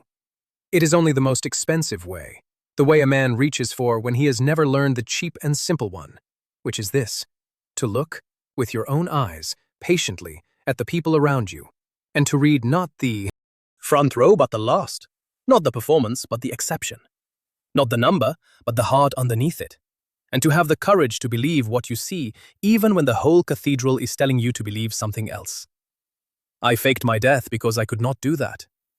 I burned a fortune and a machine and buried my father twice, all to learn a thing I could have learned by simply turning around. But I have learned it now, and I will never need to die again to find out who is real, because I can see it, at last, with the eyes my father spent his death teaching me I had. And the first thing those eyes ever truly saw, blazing 5 real stars in the last row of a cathedral full of 1-star souls, crying the ugly real way over a coffin full of sandbags, was the woman I'm going to spend the rest of my life being lucky enough to read correctly. Her name is Luna. I fired her to save her life, and she gave me 5 stars anyway. And it turned out those 5 stars, fabricated by a dying man to force a blind one to see, were the truest thing in the world. And finding them cost me everything, and gave me back more. She was in the last row. She was always in the last row. All the truest things are. Go to the last row, read the exception, and when you find the one soul in the cheap seats who is crying real tears while the whole front of the room performs its grief, do not let anyone, not a machine, not a crowd, not your own long blindness, ever tell you again that they are the ones who do not matter. They are the only ones who ever did. The end.